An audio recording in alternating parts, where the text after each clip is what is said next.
Let me mute this, man.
All right, ladies and gentlemen, welcome back. Against the Ropes podcast, Gio Garcia here, alongside Christian Mosqueda, man. Last episode of the year. Yep. The championship round, bro. 2020, no more. Hey. All right. Championship round, last 2 minutes right here. Yeah. Last minute of the championship round. Hey, you know what? We kind of took a week and a half off, and we thought about not doing it, but we were like, you know what? The champions We had to, man. Champions show up on that last round, so we had to be here, man. Always. So, hey, there we go. Yes, sir. 130. Woo, 130. Last one of 2020. It's been a pretty good year boxing-wise, I'd say. Yeah. You know, because at the beginning of 2020, we didn't, well, in March, we didn't know what was going to happen. Yeah. You know, the first couple months were actually pretty good. We had the Tyson Fury fight with Deontay Wilder in February. After that March, we didn't know what was going to happen, and we got to see some of the top pound-for-pound fighters in that ring, so it hasn't been too bad, man. It's like it started off hot, you know, and then we took off like those early rounds off, right? And then came back, you know, and now we're going to finish strong. But, definitely been a crazy year, and honestly, the first 3 months, I was like, shit, what's going to happen with boxing? Like, obviously, we felt it wasn't going to be one of those, you know, regular years. Like, in terms of boxing, we didn't know if we were going to get any good matches, you know, and it got to a point where, like, just give us anything and shit. So we'll take anything. For real. So, yeah, it's been a bouncy, crazy year, but here we are. Yeah, man, and we're here. So what should we get started with, man? Shout out to Jesus was here early. Hey.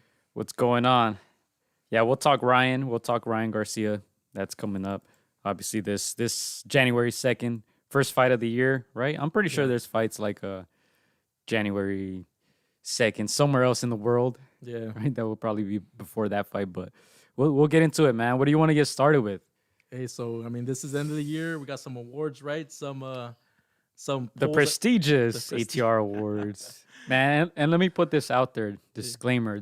I think this is going to be 100% the only time we can just be biased and give our opinions, right? Yeah. Because these awards aren't going to affect anybody.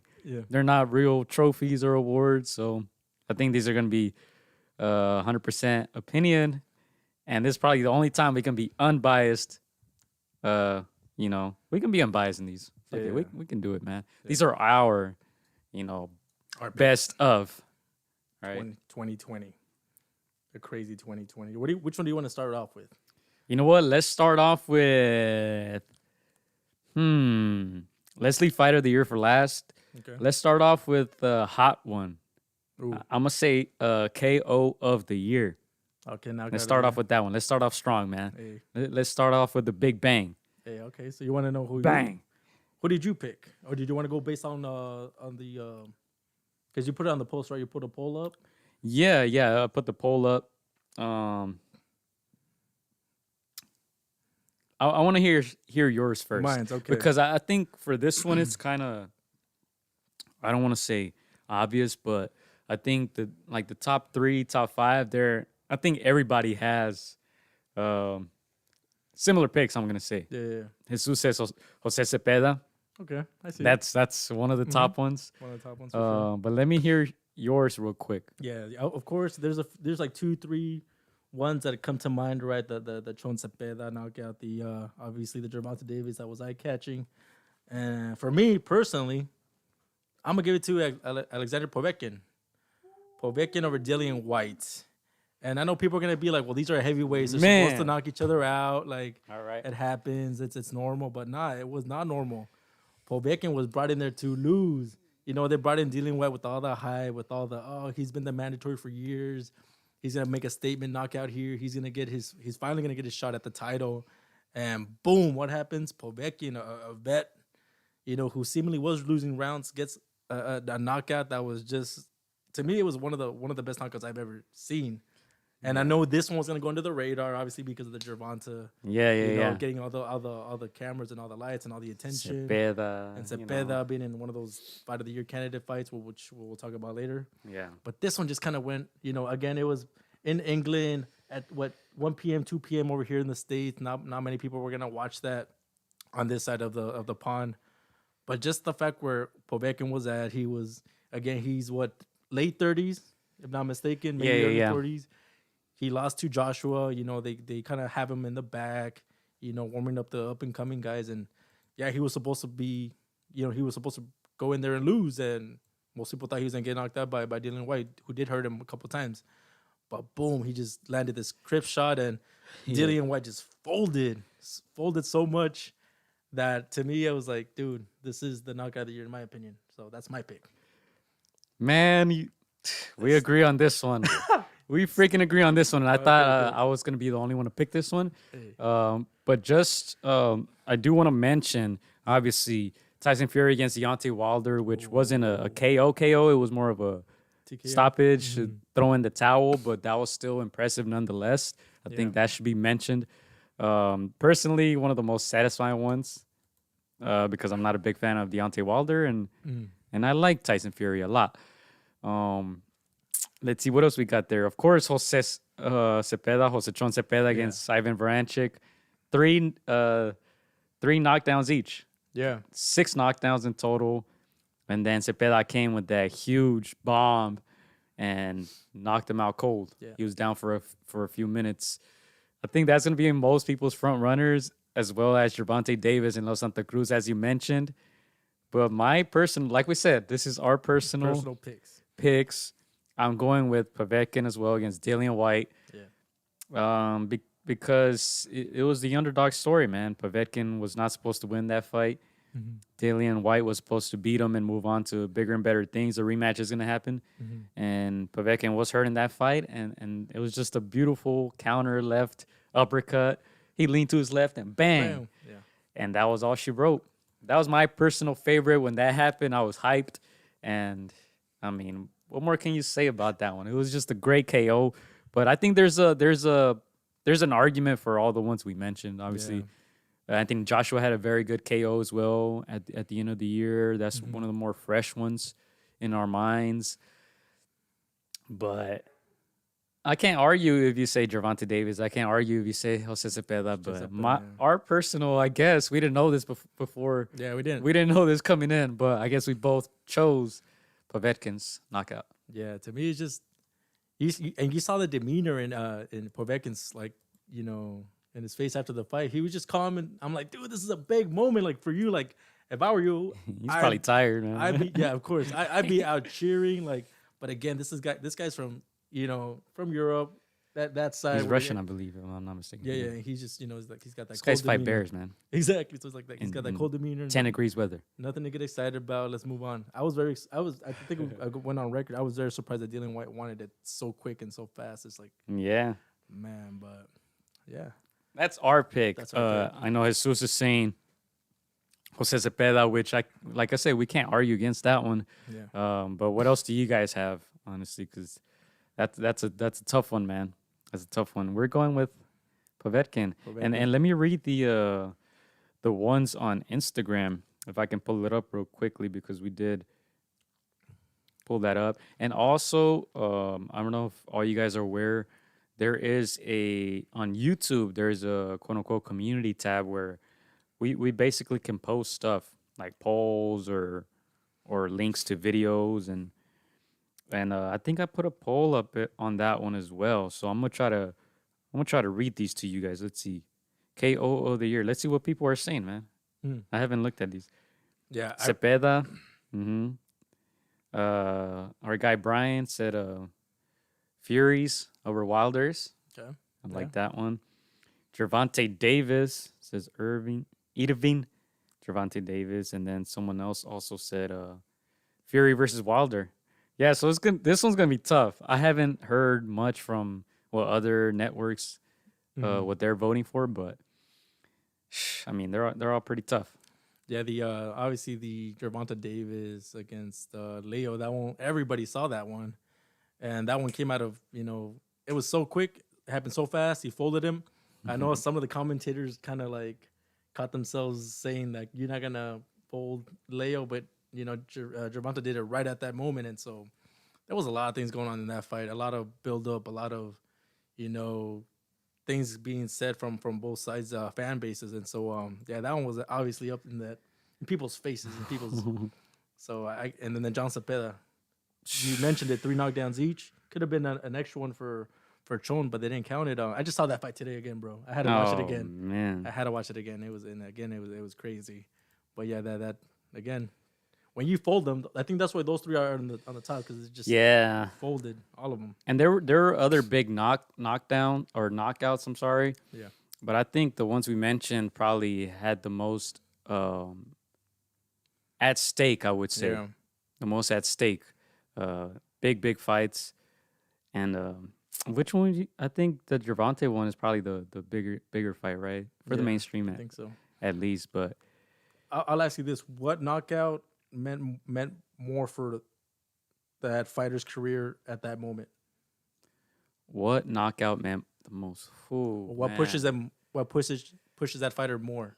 I'm probably gonna say Jose Cepeda, dude. Yeah, I'm probably gonna say Cepeda because now he's right behind Jose Ramirez and Josh Taylor. You would think he's the guy right beneath them. Obviously, there's guys like Arnold Barboza Jr. But watching him go down 3 times and then him getting the knockout is probably the biggest one for him. Yeah. What do you think? For me, I agree. And I'll tell you why the other 2 are not. I mean, even though they're huge. You know, the argument for Gervonta is like, you're supposed to do that to a smaller guy. Yeah. You know? That's why I didn't pick it, because I think the majority of people saw it coming. Yeah. Yeah, and shout out to Sean who's just checking in. Yeah, we're going with Povetkin, man. We're going with Povetkin. As for Povetkin, that knockout, even though it's number 1 in ours, it kind of just warrants a rematch, which is another payday. Great for him, but again, we know how the powers that be. They're going to try to put Dillian White back on that winner's circle. But, that Chon Cepeda, we talk about how when you're right there knocking at the door of those title holders, you kind of have to make a statement. And that was a statement. Huge statement. So, yeah, I'm still not changing my mind. I'm sticking with Povetkin. Same. And I guess Chris is too. And like I said before, we didn't coordinate this. We just kind of came in here and didn't know each other's picks. And I guess we're both going with Povetkin, man. Hey, there we go. KO of the year so far. Just Jesus has said Jose Cepeda. All right. And I'll go into YouTube in a little bit and see what people voted for. But I think we can move on from that one, man. Let's move on to some of the traditional ones. You want to do, let's say, prospect or trainer of the year? Let's go with prospect of the year. Woo. I think we might have the same one. Go ahead. I think we might have the same one. Do you want to take this one? Because I don't want to steal your thunder again. All right. I'll let you pick it. So I think in a weird year, like we mentioned before, where there weren't too many fights, most guys had one fight. I think there's one guy who stood out the most, and I'm just go ahead and say it, man. There's not much to say. 3 knockouts this year, all 3 first-round KOs, of course. That's all he does. Yeah. Right? Edgar Berlanga. Hey, okay. What you got? Same guy. Same? Same guy. Oh. Same guy. Young guy, obviously, when we think of prospects, you think of what? Someone that's 25 and under, 24 and under. I would say, to me, it's more of the amount of fights that they have. Yeah. He's 23 years old. He only has 16 fights. He made his pro debut 4 years ago, but I think this was the breakout year for him, 3-0. Of course, like we said, first-round KOs. So what more can you say, man? I don't know. Did you have any other prospects in mind? I had one. Who else did you have in mind? I had one. And I think this was because of the type of year that it was. And I'm going to say Gabriel Muratalla. Okay. 3-0, the same this year. He tore his one of his muscles, right, in his biceps. Yeah. So he wasn't able to get more fights in, but he was on a roll. I think he was a sensation of the year. Yeah, for sure. Preschool teacher. Like I said, 3-0. And these guys started fighting in the summer. Obviously, that first half of the year, there wasn't a lot of action because of the whole pandemic thing. But I think Muratalla, man, or I don't know if I'm using the term right or if I should say, like I said, sensation of the year. But I think he's a prospect that people should definitely look out for. He's 26 years old. He made his pro debut 2019. His record is 5-0, and he did get 3 big wins this year on ESPN. And like I said, the whole story, the preschool teacher and having Robert Garcia and his dad in his corner, I think he was one of the revelations. Yeah, there we go. More so, but of course I can't see anybody arguing against Edgar Berlanga, man. Yeah, no, Berlanga kind of he's one of those prospects that he's just been doing something that nobody has done since Mike Tyson knocking out people in the first round. And like we joked, you can't take a bathroom break. You cannot, answer the phone. You can't. You can't change the channel. I changed the channel in the last fight, man. Yeah. The college football game was on. I changed the channel. I figured I'll come back in 20 minutes. Yeah. And when I changed it back in his last fight, he was already walking out the ring. Yeah. I'm like, damn, he did it again. Yeah, and if you hear him, if you follow him, he's calling out the big guys, which a lot of people will be like, whoa, chill. Yeah. But just the fact that they're mentioning his names with those big names just tells you that this guy is for real, and he's trying to make a splash, and he's already doing that now. First round knockouts, sensational fashion. That's the guy that everybody wants to see. Everybody wants to see what happens next. Of course, you want to keep that streak alive, but at the same time, you also want to get those rounds and that experience. So, to me, without a doubt, Berlanga took off. I like that you brought up Gabriel because, like you said, the revelation. He was the people love stories, and he had a great story. Yeah, and I feel like if it wasn't for that bicep, he probably would have gone two more fights. By the end of the year, and he didn't just take on easy competition. He was in there with another undefeated fighter, so he was mixing it up with. You're testing yourself with challenges. You're padding that record, but you're still making it competitive. And I know if it wasn't for that bicep, I think we would have seen him a couple more times. Yeah. And let me highlight what people are saying here. Shout out to HDZ Boxing. I got Ramiro on the check-in. Xander Zayas 4 fights and 3 coming by KO. That's another one. Jesus says Zayas also in 2020. Yep. Xander Zayas is another guy. But I don't see anybody knocking Berlanga off that list. I think, of course, ESPN named him the prospect of the year, as they should. Kind of have to. But yeah, man, I think the fact that Berlanga has 16 fights is kind of what puts him into that prospect category, right? Sanders is still very young, but he's a talented guy, man. He's an interesting guy. I kind of have the same sentiment as Verdejo. Like Xander? Like I'm still waiting. I'm still waiting on him. Yeah. I gotta wait. I gotta see more. Yeah, you don't want to, christen him yet, like with the next. Yeah. Because Verdejo, he had the nickname El Diamante, and he was already saying, well, he said it himself, which I don't mind a young fighter being ambitious, but Tito Trinidad is kind of like the bar, right? Yeah. And these guys name drop him a lot. And Berlanga has too, but it comes with a lot of pressure. Yeah. So I'm gonna stick with You're saying Tito is the bar for Puerto Rico, right? Of course, man. Who else? No, yeah. Who else? Yeah. God damn. Of course. Well, you know who else they're gonna say? Miguel Cotto, right? Of course. You strive for Tito, and if you get to Miguel Cotto, you're good. You're good. Like that is a good career at the end of the day. We haven't had any Puerto Ricans on this show, right? I don't think so, man. We've had Andre. Andre's got some, which he's half Puerto Rican. Yeah, Puerto Rican, yeah. But we haven't had a 100% Puerto Rican guy, and I would like to have their take on this whole thing. Yeah. The whole Cotto, Trinidad, and also the up and comers. Well, Verdejo unfortunately took a loss in his last fight, but guys like Sanders Sayas, I would like to know what the Puerto Ricans think, man, because the bar was very high, in that era when Tito was a man. Before that, Hector Camacho, right? Yeah. And then after Trinidad, it was Cotto. It's kind of like, who's going to be the next guy? It was supposed to be Verdejo. Who's going to fill the boots? Right. Yeah. Will it be Sander? Could be. Will it be Berlanga? Berlanga? Yeah. We'll see. We'll see, man. Yeah. We know when those guys reach that tip for their country. Oh, man, the wars they have with Mexico. Not just wars, but money for those big fights. But all right. Yeah, so we got two people saying Sander on here. Okay, they're putting us on. All right. Well, Jesus also said Berlanga. Make up your mind, Jesus. Come on, man. No, I'm joking, but yeah, Berlanga, I think nowadays it's been tough for me to get excited about these boxers, man. I feel like I'm very critical in that sense, like the entertainment aspect of it. And Berlanga is entertaining. Yeah. Besides the 1-round KOs, like you see him on Instagram, you see him on YouTube. He be doing like his little skits and stuff. Yeah. I don't know if you've seen the one where I think I'll leave this off the show. I don't know if it's appropriate, but I'll pull it up. How about that? I'll pull it up. Pull it up. But let me retract and go back to some of the KO of the year votes from YouTube. So KO of the year, and quite a few people voted on here. I can't tell exactly how many people voted for what, but it says 141 votes, which, dude, I'm fucking with YouTube. Because people be voting on there, man. Yeah, 141 votes, that's a lot. 65% said Davis versus Santa Cruz. That's a lot of people, man. That's a lot of people. That's like, what, 80, 90 people? Probably more. 15% second place, Povetkin and White.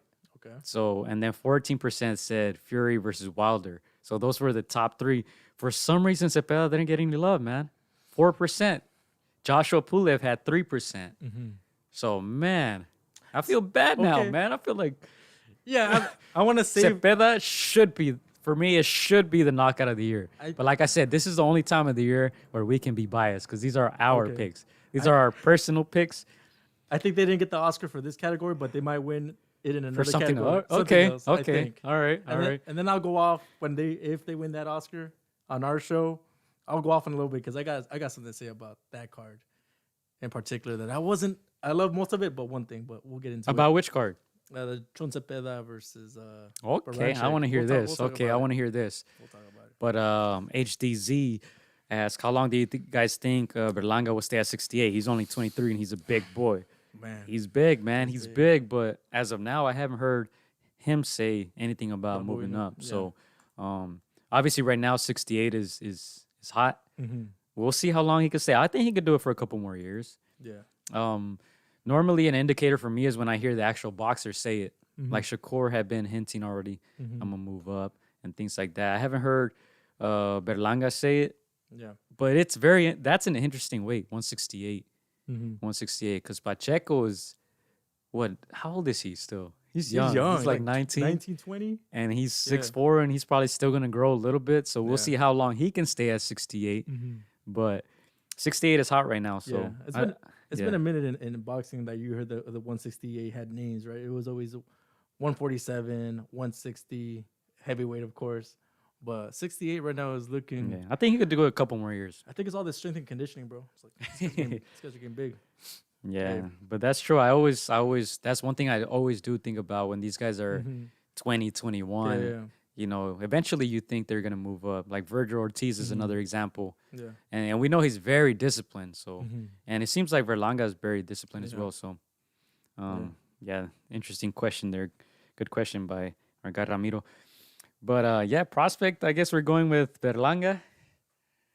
Yeah, and then Xander is getting that third vote, right? Getting that love in the end. All right. Yeah. For sure.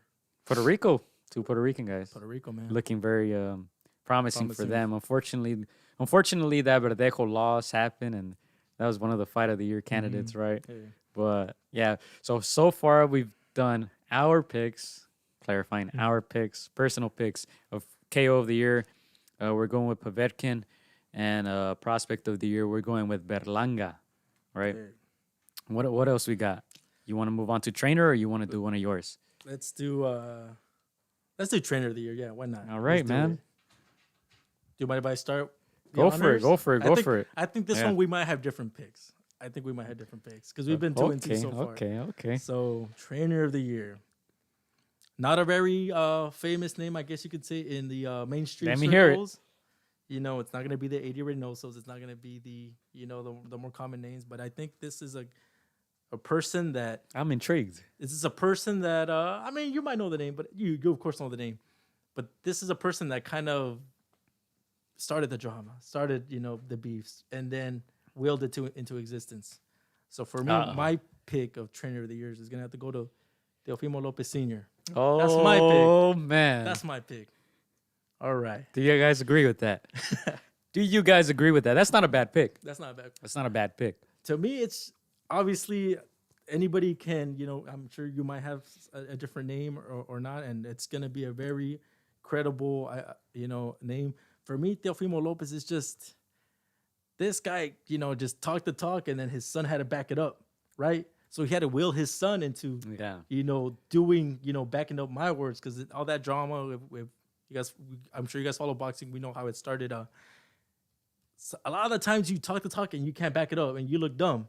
This time he looked like a genius, especially with what Teofimo with his son did, and unifying that division, beating an almost seemingly unbeatable fighter, pound for pound, the best at that moment. And so to me, that dad had to do something right. And we saw moments where Teofimo, opened up. He told the cameras, "I wish he was just my dad." Sometimes that dad knew he had to be cold, ice cold at moments. He knew he had to be coach before dad to will his son to this victory, which is one of the biggest moments of boxing in 2020. So to me, I have to give it to him. That guy's a genius. Yeah, and I already see some people disagreeing here in the comment section. That's right. It's all right. I see people disagreeing here. But they're saying Derek James. Okay. Errol Spence trainer. That's not okay.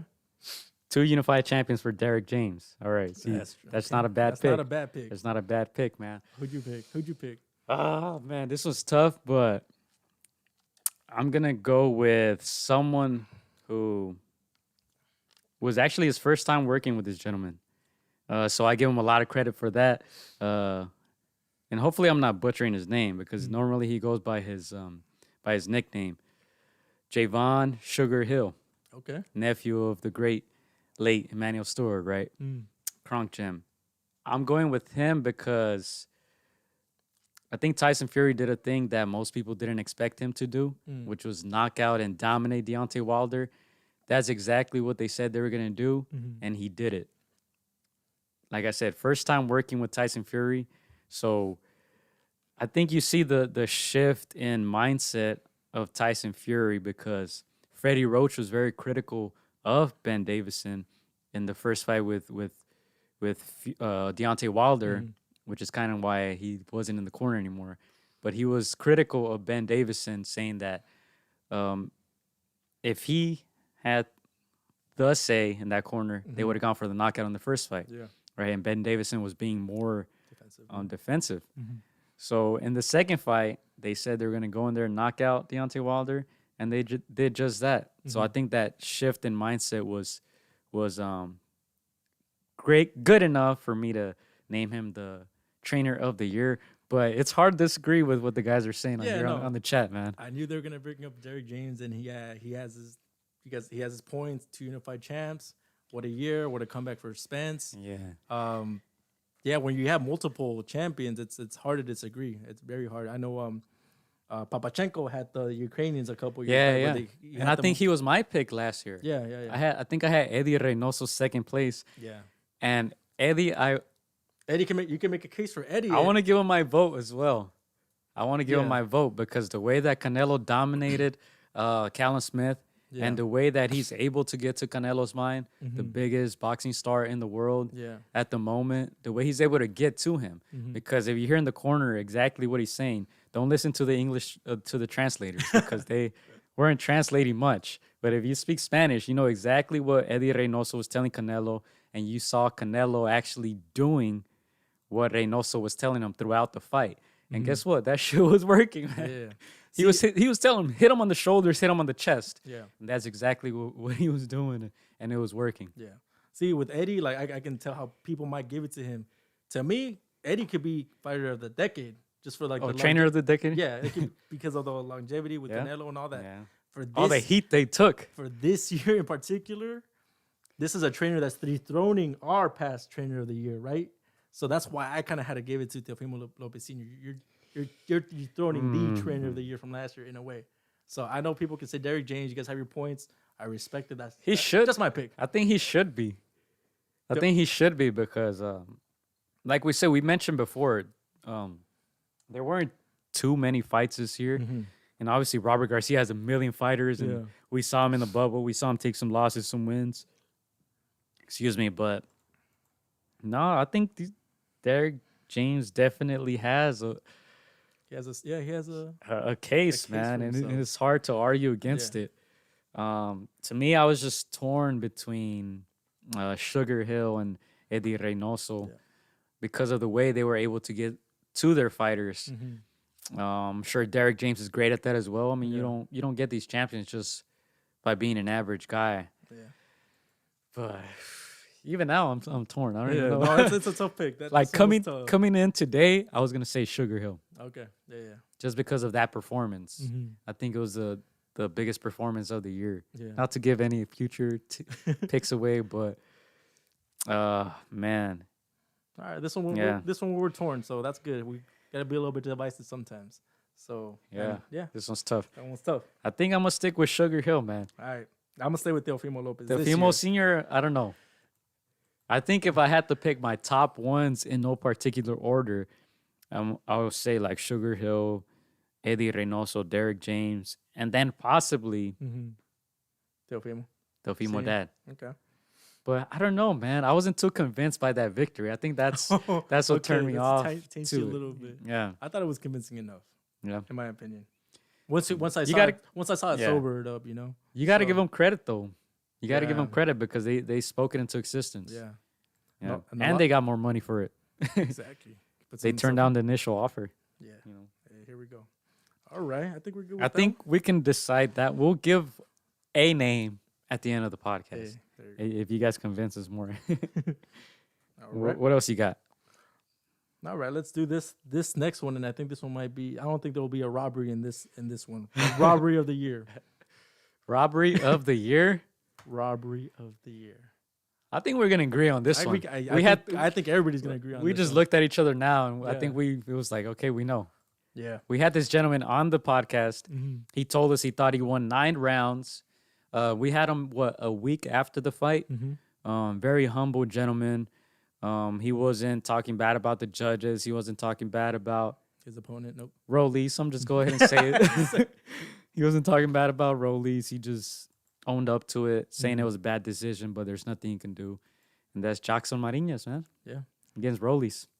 That's right. I mean, I think that's the one that got the most attention. The headlines were all over the place. I'm sure Martinez got so many interviews after that fight just based on that. And he's fighting soon too. I don't have the date off the top of my head, but I know he's fighting soon. To me, my respects to him for maintaining himself so professional, so calm. Obviously he knew it was a blatant robbery. I don't know what the judges were doing. I know you made a clip and I you know what they were doing. Yeah. But man, like a complete robbery. He dominated nearly every single round of that entire fight. And I'm sure Rolly's got the boxing community let him have it. I'm sure he got thousands of messages, saying that wasn't a victory for him. But yeah, I think I can't. I'm sure there's other robberies out there, but none got as much attention as this one, because this one was like, on a mainstream channel. Everybody saw it, and yeah, he made Rollies look very amateurish. And we've had Rollies on, funny guy, entertaining guy. I know, but we'll keep it honest when it comes to that fight. And yeah, I can't think of another robbery bigger than that one. Yeah, I'm not a big fan of the word amateurish or amateur. Because I don't know, it's kind of disrespectful, but he made him look very inefficient. How about that? Okay, there you go. That's better. That's better. Okay, we're all human. No, but yeah, that was bad. The scorecards were way off. Yeah. And Martinez said, I thought I won 9 rounds, and he says he kind of goes back to his corner after every round, and if it was a close fight, he's like, okay, a close fight, I probably lost it. I'm gonna just score it against myself, just because. And even him being hard on himself, he found 9 rounds to give to himself. So, and I don't think many people can disagree with that. Yeah. I don't think many people. I still haven't heard one person say, besides Rollies and his team, that Rollies won the fight. Yeah. I think you even messaged me, bro, like right after the fight, like, oh, watch them give it to Rollies. I was like, there's no way.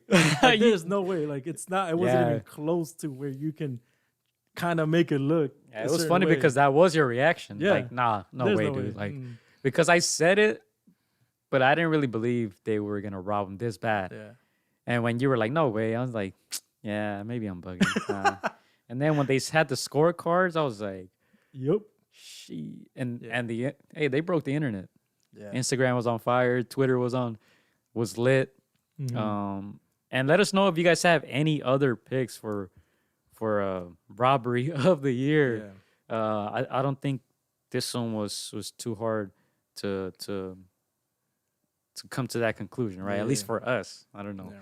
Like off the top of my head, I can't really remember any other ones. I don't know if you had other. I can't think of too many. I can't think of another one. I'm sure if there's others, let us know. I'd like to see some of these other robberies, because it's boxing. There's always inherently corrupt. So yeah. Hey. And if you guys are looking at your screen, these are the topics that we're gonna go over. Of course, Fight of the Year, that's coming up. Jesus, some of the more 2020 awards, and then we are gonna finish it off with Garcia Campbell, which is gonna be this weekend. And you guys also see some images on your screens there of some of the highlight moments of this year. And one question that I want to pose is, what rating would you give boxing in 2020? What would you rate this, guys? This year, A, B, C, D, or F. I don't think most people are going to say D or F, right? Because of the circumstances or the uncertainty that we saw at the beginning of the year. But let us know what you rated this year. And I think we can leave this question for last. Yeah. So, yeah. So far, our pick for KO, Povetkin, trainer, still up in the air, man. We're still. Chris said Teofimo Sr. I went with Sugar Hill. The audience is going with Derek James for the most part. Jesus says C-. Dang. Damn. This guy's being harsh on it, man. I don't want you as a teacher, bro. Joaquin Iriarte sends saludos here. Let's see what else we got. We prospect. I think we agreed on Berlanga. You guys were saying Xander Sayas. And what else? What was? Oh, robbery, right? Robbery. We're gonna go with Jackson Mariñez. Jackson Mariñez gonna rob. Jackson Mariñez. Rolando Rollies Romero. Hey, all right. And what was the excuse of the year? Mad Dog H is asking. I think we're gonna say, yeah, go. You know what? My back is hurting right now. I'm gonna let you take this one away.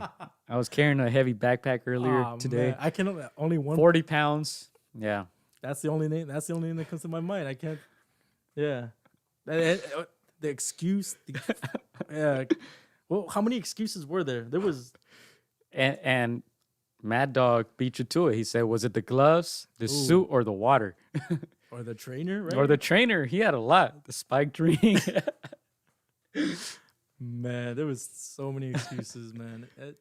I've never heard anybody blame it on their ring entrance attire. Yeah. Never. I've never heard this before. Yeah. They got they must have not gone with I got my own. Will we see him come out with the Mike Tyson tank top in his next fight? He has to, man. He got right. Yeah, he has to because this guy he has to stick with that excuse. Yeah, to me, when he blamed his trainer, I'm like, come, that guy saved Did you. anybody buy that excuse of the suit? Bro, a Piccolo suit is pretty heavy, and he never made excuses. For real. And that was one of the top moments, I would say, for ATR as far as clips. Yeah. Excuse me. The Piccolo meme, Yeah. referencing Deontay Wilder's suit. Yeah. Piccolo taking off his suit, and you see all the rocks breaking when it drops. That was pretty hilarious. If he was wearing that, maybe, but no, he wasn't wearing Piccolo's suit. Man, that guy's exaggerating. But yeah, Deontay Wilder takes the cake for the excuses because it wasn't one excuse; it was like 5, 6 excuses. Yeah, too much. All right, do you want to move on to the next category? Yeah, let's do it. You got it, or you want me to take this one away? There you go. You take it away. So, I only got fight and fighter of the year left on my notes. Let's save this for the end. Yeah. So we still got fight of the year, fighter of the year. Get your thinking hats on. Before you move on, I do want to address this. Mad Dog says R.I.P. to Robert and Mikey's mom that she passed. Who's mom? Robert and Mikey's. Sure. Yeah. So, yeah, I'm going to keep it brief because this year a lot of people have left us and it's been a crazy year, man. But I think we should acknowledge those who passed. And it's sad, man. It is a sad conversation. Yeah, no, this is one of those years you lose. It was just, sometimes boxing takes a back seat to that. Yeah. Because, the first thing is family, health, and this is one of those years that just opened that up. And you see how Top Rank took the measures to try to, Yeah, salute to Top Rank, man, because I feel like they were one of the first in the States who took that risk and did it right, I would say. Yeah. Because not too many people that we know of were affected after the fights. We saw some fighters testing positive before the fights and all that type of stuff. But I think they've done a great job thus far. Yeah, so Top Rank. Top Rank. Yeah. But yeah, moving on to your... Right, moving on. I'm trying to keep it brief. I know. I'm sorry because, All right, so how about this? How about comeback of the year? Comeback of the year, man. Let's see. Jesus is saying, how about surprise fighter of the year? And we can do that one afterwards. Okay. But you're asking comeback of the year? Comeback of the year. I'm gonna mention this one because we spent last podcast talking a good amount of time about it. Okay. And it was one of my favorite fights of the year, Nakatani against Verdejo. Is that what you mean by comeback during the fight, or? I was gonna say comeback fighter of the year. But, okay. A comeback is fine too. I'll say both. Okay. Well, I think Errol Spence. Errol Spence, okay. Or Chocolatito. I was gonna say Chocolatito, but okay. Yeah, but in the fight, comeback of the year for me was Nakatani against Verdejo. Okay. Got dropped a couple times, got hurt many times in the fight. He needed a knockout to win, had a couple more rounds to go, and he got the knockout when things were not looking good for him, man. Yeah, then that's a pick that we had before, and I'm sure, I know you were thinking in real time. Right? I told you. In real time, you were like, damn, we look dumb right now. We look like we don't know anything about boxing. But yeah, that's kind of he got dropped in the first round, just to remind you guys. Yeah, Nakatani. And Verdejo just succumbing to that pressure was kind of telling of what's been going on in his career, and we'll see if he could be. Jesus agrees. We'll Nakatani. see. Yeah, we'll see if Verdejo could win this award next year. For me, comeback fighter of the year, I would say Chocolatito. Just because a lot of people counted him out. In 2019, he took some heartbreaking losses. Yeah, his trainer passed away as well. I believe last year, right? Yeah, It was last year. And yeah, this early 2020, he was going up against an undefeated, younger, fresher fighter. In our opinion, people thought, this guy's gonna catch Chocolatito right at the tail end of his career, and this could be it for Chocolatito if he takes a loss. A lot of people were saying if he loses, he should call it a day. What a great career. He was a pound for pound king for a minute there for a while. Yeah. Nothing to be ashamed about. So everybody was kind of like counting him out, kind of writing his obituary. But boom, he got that win by stoppage. And he's getting Estrada next. Yeah. And I think we can get into that a little later. So yeah, 2-2. Well, he got that win early in the year, then another win, and then now he's got Estrada in March. So what a comeback. Obviously, the tables have turned. Estrada is the champion now. He is the favorite one, I guess, in this instance. But just to come back from, knockout losses to put yourself in position for title contention. And he's only, 32, 33 years old. He's not that old, but Yeah. he's been through many, many fights. He has 50-something professional fights. He's 50-2. So, yeah. Yeah. Is that your pick too? Comeback of the year? Or? I'm going to say Errol Spence, man. Errol Spence, okay. Yeah. I think it was big for boxing, especially coming back against an opponent like Danny Garcia. For sure, yeah. The way that he won, pretty much dominated. And it was big. It was a great comeback. Yeah. He looked like himself, to me at least. Yeah. That's it. I think a lot of people are just a lot of people obviously have that, they want to see Errol Spence versus Terrence Crawford, and whether it happens or not, it's time will tell. But a lot of people were just wanting to see if, like, that car crash could change it. And if he doesn't look like himself at all, then it's like that fight it's never going to be, the event that people clamored for. And just to see him be so dominant. You're talking about Spence Crawford? Yeah. I'm done talking about that. I am done. But talking just about Spence right now. Done talking about that fight. But Spence being so dominant, again, not taking no tune-up fights, taking on a very capable top 5 welterweight in Danny Garcia. I'm sure Danny Garcia that got, prepared as best as he could because he knew this was his chance to be a champion once again. Errol Spence, what a comeback after, going through what could have been a life-ending, accident. So for sure. Yeah, and Jesus says Errol, right? Errol. And let's not forget that Keith Thurman was also in a car accident, right? Yeah. That was like one of his injuries, and he didn't seem to come back like himself. So big ups to Errol Spence. Thankfully, he was okay, and it looked like he got himself ready for this fight, man, with Derek James in his corner. Derek James. Yeah. Hey. But let's go to some comments here, man. Let's see. Mad Dog, man, coming with that heat. Winner of the year, Canelo beating Golden Boy. Hey, we're gonna mention that. We're gonna mention that. That's coming up, man. Coming up for sure. Surprises, Clay Collard. That's the next topic. Jesus. Next year's comeback, Mad Dog says, of the year will be Smith's arm. I'm calling it. Smith's arm. Yeah, but Jesus also says letdown/boring fight. Do you have that in your notes? I'm sure I could come up with something off, in a bit. But Yeah, I thought about that one, but I'm glad you guys said it because I didn't want to be disrespectful. But all right, let's go with surprise fighter of the year. Okay. I think Clay Collard, like Jesus mentioned, has to be one of the front runners. 5-1 this year. To me, I was gonna give him fighter of the year if he didn't lose his last fight. And what hurts him is it's his last fight. It's still fresh, right? Yeah. So it's kind of like, oh man, that kind of eliminates you from fighter of the year. But he was 5-1. He would have probably had more fights, but he tested positive also for the virus, which kept him out. Postponed his last fight actually. And he took the loss in his last fight, very close fight. But besides that, he beat a couple of undefeated fighters. He was knocking dudes out. He was very exciting. And it's hard to argue against him. But surprise fighter of the year, I'm going to go back to my one guy that I mentioned before, who was Gabriel Moratalla. Yeah. Gabriel Moratalla was not signed to Top Rank.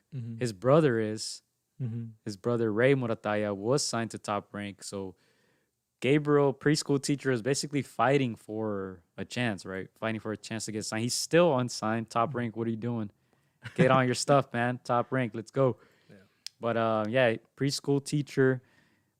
His previous fights were in Mexico. His first 2 fights. First time fighting in the U.S. He fought at the Bubble, and he went 3-0. Yeah. And he was a sensation, man, on the internet. Everybody was talking about him. We had the pleasure of having him on the podcast. I think 3 times, right? I think so. First time he was by himself. Second time he was with his brother Ray, and then the third time we actually went to their home gym, which has a lot of history. They were telling us all about it. You know, a lot of guys go out there to spar out there in the Riverside area, Fontana area. So that's my surprise fighter of the year. But obviously Clay Collard, dude, like how can you not mention him? Yeah. To me, it's obviously between these two guys because these guys were on our podcast. Not just that, but they were not on the radar. They were not on the radar at all. Like I said, Murataya was not signed to Top Rank. Yeah. I think he got the call because his brother, I think they told us about it, but his brother wasn't able to fight, and then they were able to schedule his brother, Gabriel, and then he got 3 fights in with Top Rank. Yeah. Was supposed to be 4+, right? We don't know how many fights he was going to get, but then he got injured. And that was just a great story overall. Yeah. Great story. Preschool teacher, man. He told us he's still working as a preschool teacher. He's still working at Lowe's part-time. Yeah. And I think he has another job. I think as a boxer, I think. I think he's a pretty decent boxer. He works like 3 jobs. And it's amazing what he was able to accomplish. And hopefully 2021, when he comes back from the injury, is a lot more opportunities for him. Yeah, for me, definitely Clay Collard. Not just because, he came out of nowhere. It's who he fought. He was, again, just like a Povetkin, he was brought in to lose against some of these prospects. Some people didn't, give him the credit for the fighter that he is. People thought, you got to mention that. He was the underdog in the first 3 fights. He's fighting against undefeated guys that probably look at him like, oh. I think Kaminsky was the one that, put him over that hump. Yeah, because that was on ESPN and Kaminsky was undefeated, and he dominated him. Yeah, and after that, I was like, okay, this guy's for real. Yeah, and if you see him fight, he's got an awkward style. Maybe not the most boxing, eye-catching style, but he's got a style that's effective. He's always hungry, always ready to fight. I know that he even went on record and told us that he wants to, he called out Berlanga, dog. We're like Clay. We're saying Clay. He's a division bigger than you, right? Yeah. He's a big boy. He's like, I don't care. And man, he doesn't. He told us he doesn't really pay attention to boxing that much. He's like, I don't watch these suits, but all I've been hearing on ESPN is that this guy Berlanga has been knocking everyone out, and I like that challenge. Yeah. So we're like, okay, dude, this guy is he just loves fighting. Yeah, he just loves fighting. He's MMA background. He, started with the boxing, came back because of this pandemic. He got his shot. Kept bringing him back, winning. So to me, that's that revelation. Because first of all, nobody fights 6 times a year. Nobody in this era fights that many times a year.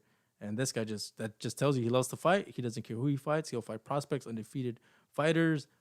Berlanga, the prospect of the year, he'll fight anybody. Monster. And yes, he took a loss in his last one, but I can tell you, ask him to fight next week, he will, and he'll be ready. So definitely the revelation at least for me and this calendar year. Yeah, I think it's gonna have to be Clay, man. Hey. All right, let's go to some comments here. Let down, boring fight. Alexis is saying Jacobs Rosado. And when we mentioned that fight on the podcast, a lot of people were criticizing that fight, right? And then the ending didn't do itself any favors with the announcer saying from Philly, right? And then he's like, oh, never mind, Brooklyn. Yeah.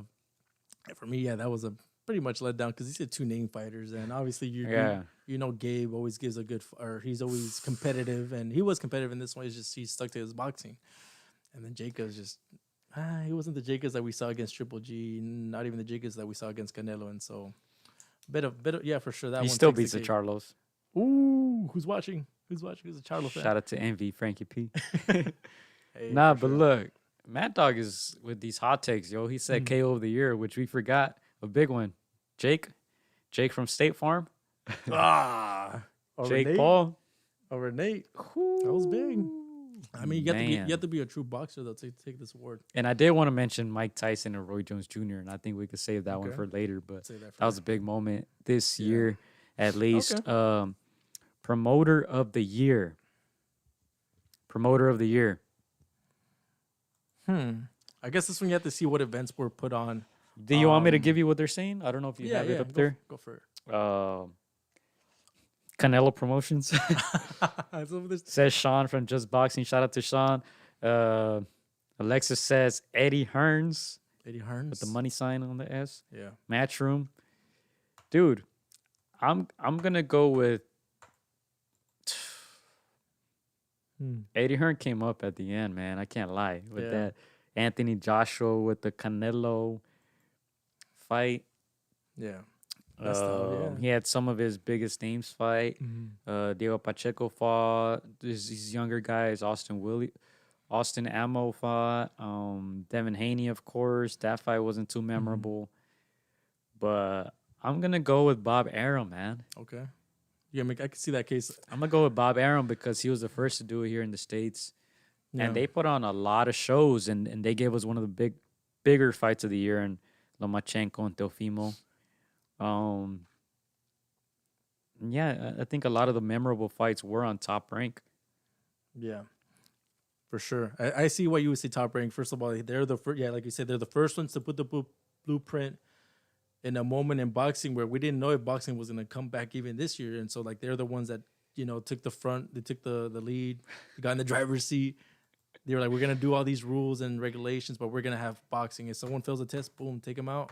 It was heartbreaking for some fighters that tested positive and couldn't be, but they had to be safe first. And so, Bob set that standard. I'm going to have to go with Eddie Hearns, though.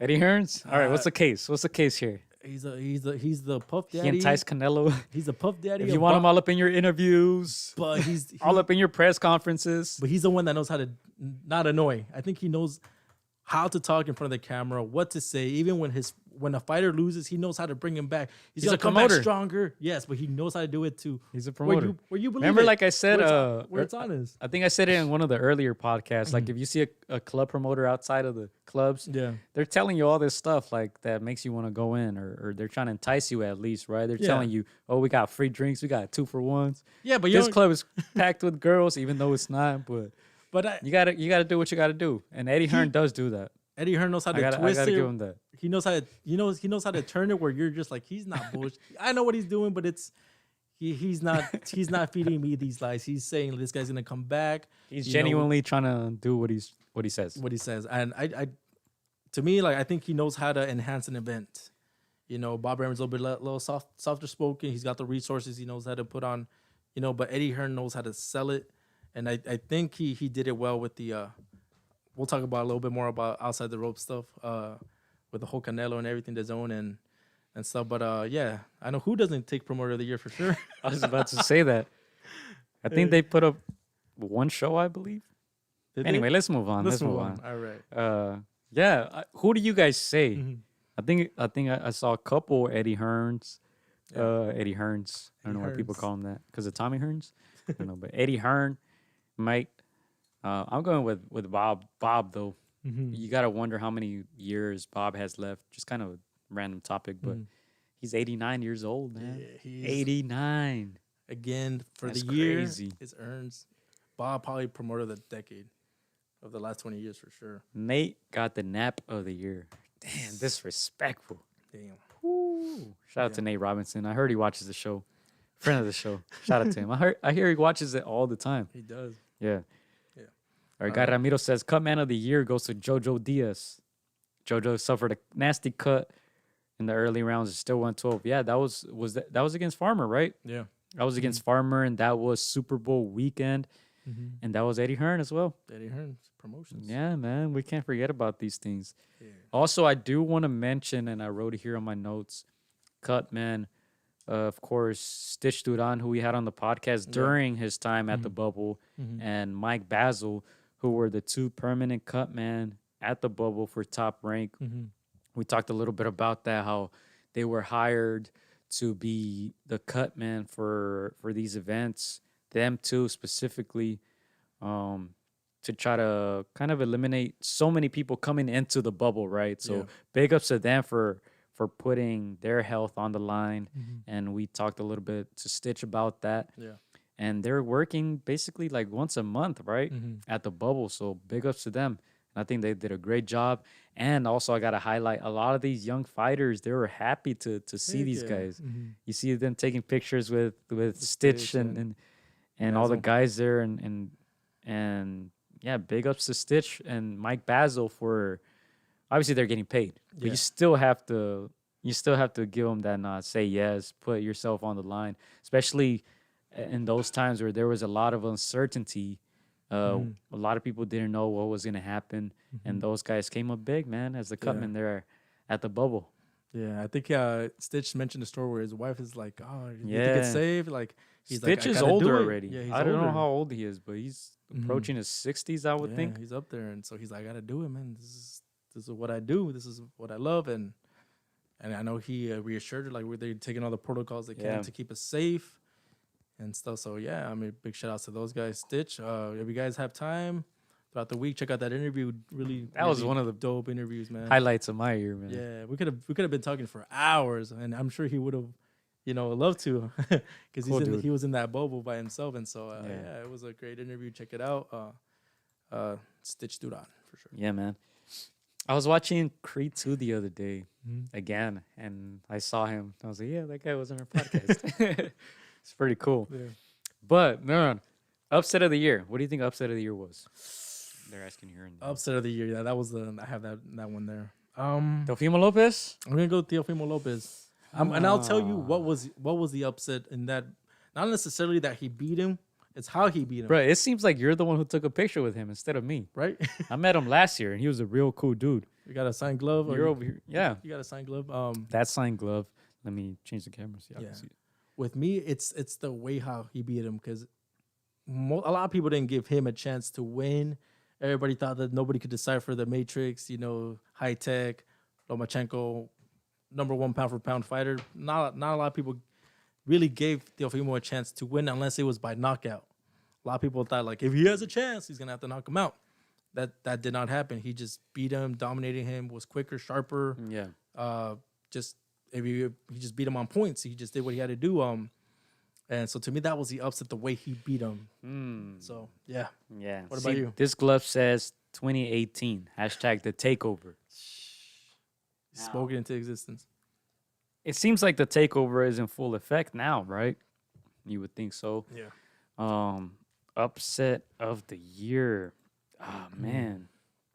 Obviously, you could throw in Povetkin in there as well. Povetkin, that's a good one. I can't think of many. Y'all got to help us out with this one. Obviously, that was one of the bigger moments this year, right? The Teofimo Lopez one. I think I'm going to have to agree with you, man, because I can't think of any other ones. Yeah. That one was... Shout out to Sean, by the way, for the glove. We won that in a raffle. Hey, there you go. Thanks, Sean. Just boxing. Yeah, if that was... I know you don't like the comparisons, but that was kind of a Canelo fighting Mayweather based off a young guy fighting against the established guy. Yeah. And... Povetkin, Jesus. Yeah. We kind of felt like there's no way that the established guy is going to go down. We kind of didn't think it was going to happen. We kind of said, like... We gave Teofimo props for taking this fight. He's like, oh man, he's gonna, even in defeat, he's gonna get experience, he's gonna get better, he's gonna, he's gonna win more than he's gonna lose. But I don't think too many people truly like felt that he was gonna dominate him or in a way beat him. He didn't dominate, bro. He didn't dominate. What you talking about? I think he beat him convincingly. Leading up to the 12th round, I think he had only landed 10 more punches than Lomachenko. According to these stats, of course, give or take, but he didn't dominate. I don't think he dominated. But I think I'm gonna agree with the people here in the comments, man. Did you say Teofimo too? I think I'm gonna say Povetkin. You say Povetkin? Okay. How are we giving Povetkin these awards, bro? Like, how? That fight was for the interim PED title, as I mentioned it, right? Damn, for real. So I hate to say it, but I think Povetkin, man, upset of the year. You would think he's on his way out. Dillian White was talking smack about everybody. Yeah. He was on Andy Ruiz's ass, Anthony Joshua's ass, and then that happened to him. So I think I'd rather go Povetkin, man. Yeah. You know what? I just thought of Nakatani says that's another one. I just thought of the comeback, not fighter, but the comeback in a fight. Yeah. Joe Joyce against Dan Dubois. Okay. where Dana was starting out That was hot. one of my favorite fights of the year. Yeah, Honestly, that was a good one. maybe it wasn't so exciting for other people, but I really liked it. Yeah, Yeah. I like how the turning of the tides happened. Man, we're split on some of these, man. Yeah. Shoot, I think we're gonna have to do more polls. Hey. But anyway, what's up? What else we got? All right. I got one. How about an outside of the ropes moment of the year? Something happened outside that kind of was a story that affected boxing. Do you want me to start? And go for it. Go for I know it. some people already mentioned it a little bit, but for me, it was the Canelo dumping Golden Boy. Yeah. That was the moment where, again, we talked about this. We didn't know he was gonna fight. We didn't know what was going on. We kind of had some clues about what was going on, but obviously nobody really knows until an announcement is made. And yeah, Canelo made that announcement that, you know, they severed ties with Golden Boy. We kind of assumed they were gonna stay with DAZN with, you know, and they were gonna find another co-promoter, and they did. Shout out to Eddie Hearns. But yeah, Let's go, Mike. To me, just doing that, it's, you know, they had to come to some agreement, be behind the scenes. But him just dumping Golden Boy just, you know, kind of cemented how the year ended. And I don't know if you noticed, but we see his team a little bit happier, more relaxed, more Free. more free, not as much, you know, back and forth talk between, you know, Oscar and Canelo. And yeah, so to me that was the moment where you sever ties, you make your own, you know, promotions company, and you just do your own thing. You become your own boss in a sense. So you said moment outside of the ropes? Yeah. I'm gonna say Mike Tyson, bro. Okay. Hey, yeah. Making a comeback, making a league of his own. I think there was rumors about it before, and then it actually happened. Mm-hmm. The pieces were put together. Yep. And they put on one of the biggest events of the year. Yeah. Pay-per-view, as far as pay-per-view, was it the biggest? We got to double check that, but I'm not sure, but that's the one I paid for. it's got to it's got to be up there. Yeah. I'm going to say just Mike Tyson deciding to come back and just having success overall throughout the year. His podcast is popping. Mm-hmm. His cannabis businesses are popping. Mm-hmm. Now he has a league of his own. I always forget the name, man. I know I wrote it down last time, but is it something with Legends, right? Legends Only? I believe. so. Something Yeah. like that. Mm-hmm. So it's going to be interesting what they do in 2021 if, of course, things get a little bit back to normal. Mm-hmm. But to me, that was huge this year. Yeah. That was huge. Some couple of 50-year-olds just deciding, you know what, let's do an exhibition. Yeah, to me, like just the power of social media and how you see Mike Tyson do a workout video and how much that thing catches fire, how you see the interest of people even now. Like I said, I paid for it. We're the type of people like we pick and choose what we're gonna pay for. But you know, pay for this one, supporting Mike, supporting what he stands for now, just the complete 360 person that he is now than that monster that he was back in the 80s, early 90s. And you know, it just him fighting for something more than himself. That event was dope. To me, yeah, it was the event of the year. Shout out to Snoop. I hear he listens to us all the time as well. Yeah, I mean, shout out to LBC. Long Beach grown, I'm saying? you know, so gotta support him. But yeah, that Mike Tyson, Roy Jones stepping in, and you know, these are two of the best fighters that ever stepped in this ring, and for them to decide to do it, to give us that, they didn't have to. I know we're never gonna get in the ring at 50, and so for them to decide to do that, to give us, to, you know, that type of event, that was dope. And you're not gonna get all these artists, these rappers, these celebrities, unless you're Mike Tyson and Roy Jones. So for sure, that was the event of the year. I think Charlemagne the God put it into very good words. The way I heard him say it or write it down, he said, "These guys both gave me so much happiness throughout my, you know, growing up, that the least I can do is give them $50 for that pay-per-view." Yeah. Right. A lot of people were very happy to pay. So that's my pick. And you went with Canelo, right? Yeah. Canelo just severing ties, man. Severing ties.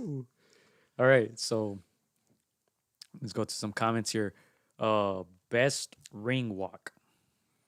Mad Dog says Canelo. But before that, let's see. He says Loma social distance himself due to COVID the first 6 rounds of the fight. This guy's on fire, man. Dang, who this dis? guy's on fire. Mad Dog H. Mad Dog, okay. Yeah. We're gonna send you a shirt. Nah, but ring walk. This is a good one, dude. Because Canelo's was dope. But let's not forget Tyson Fury's crazy. Right? It's crazy ring walk against Deontay Wilder. That was my favorite one. Yeah. When I was watching it, I was like, this is crazy, but it's good. Commentator of the year, Mad Dog says Snoop. Who can argue with that, bro? Yeah. It's either him or Sergio Mora. And, of course, we're going to go with the Snoopy. Yeah, Snoopy. Sergio Mora? Actually, I like Timmy. You like him eating sandwiches on the broadcast and stuff? Dude, Timmy is hilarious. Stuffing his face with that bacon sandwich. and Timmy... And Timmy was calling that Jose Cepeda Baranchik. Man, that was his laugh, dude. His laugh is hilarious. And his insight. You know who surprised me in that specific fight? Which he actually wrote it on Instagram. This was my first time calling a fight of the year candidate. Bernardo Osuna, man. Okay. If you guys, obviously, if you guys are Mexican and you grew up watching like Univision, that was a dude. He was a sports guy. Bernardo Osuna, he was freaking an expert on soccer and all these sports. And now, more recently, he's doing boxing. And he was actually one of the commentators in that fight. And I've never heard him be so excited, so hyped up. You know, he's just normal. He does his job. He's a great reporter, great analyst. But in this fight, he just lost it. The one Cepeda against Baranchik. So that was pretty dope to hear, man. For sure. I would say commentator Snoop, because Snoop brings. There's two things you can't play, man. That's right. Boxing and this pimping. Yeah, to me, Snoop just brings that charisma, that energy, those jokes. Like, he's just overall, and obviously he's in his element, so he's gonna be feeling very, very good. But also, I guess I listened to a lot of Charlemagne the God, because he also put it well. He said, the reason why it was so great and people were so entertained by it was because he sounded like one of the homeboys just talking in the living room, calling this fight. Like, the other dudes are too, you know how they sound. Yeah. Oh, man, and now he lands a left, and now he lands a right uppercut. Oh, 10-9 round. Well, you sound like Hank Hill. But like who? Like Hank Hill. I don't know who that is. King of the Hill. These guys will know. But, yeah. Right? But it was just like, it was like hearing your uncle just talk about a fight in the living room or in the barbershop. Yeah. You know, that's why it works so well. But Snoop is very good with words. Yeah, Snoop, he's got one of those like just natural flows, right? And so obviously he's gonna be talking about, he's pretty much calling his friend's fight. You know, come on, that's gonna be golden. But only he can say the things he says. All right. But that was what were we talking? Oh, ring walk. Which one would you vote for? You know what? The Tyson Fury was great. It was amazing. The Canelo was great. Those are the top two. But I'm a little biased. What's up? What you got? You know, I'm a Triple G fan, and so I just like to see him come back. I love hearing that seven Nation Army and just seeing him back. I'm like, yes, you know that was. But those other two are better. But I just enjoyed hearing that again, seeing him come back into the ring. It's very interesting that you say that, and now I want to go back on the zone and watch it because I missed the ring entrance. Oh, you did? Triple G. Okay. Nothing great. It's just hearing that song again. No, I wanted to watch it too for the same reasons as you because we've seen that entrance live, the Seven Nation Army song, but I missed it, dude. I forgot what I was doing.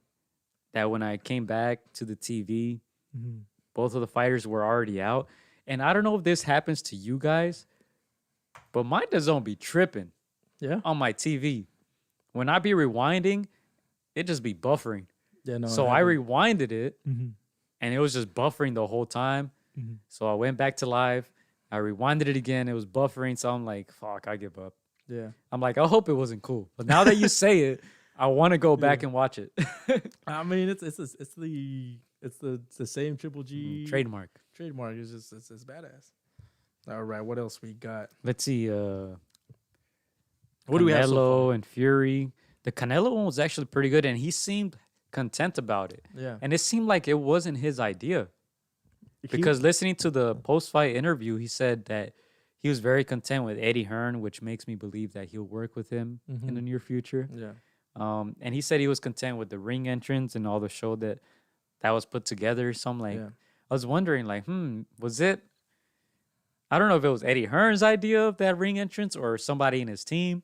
Yeah. But that was good. It seemed it was less Canelo and more the promotions behind it, because and that's what a lot of guys.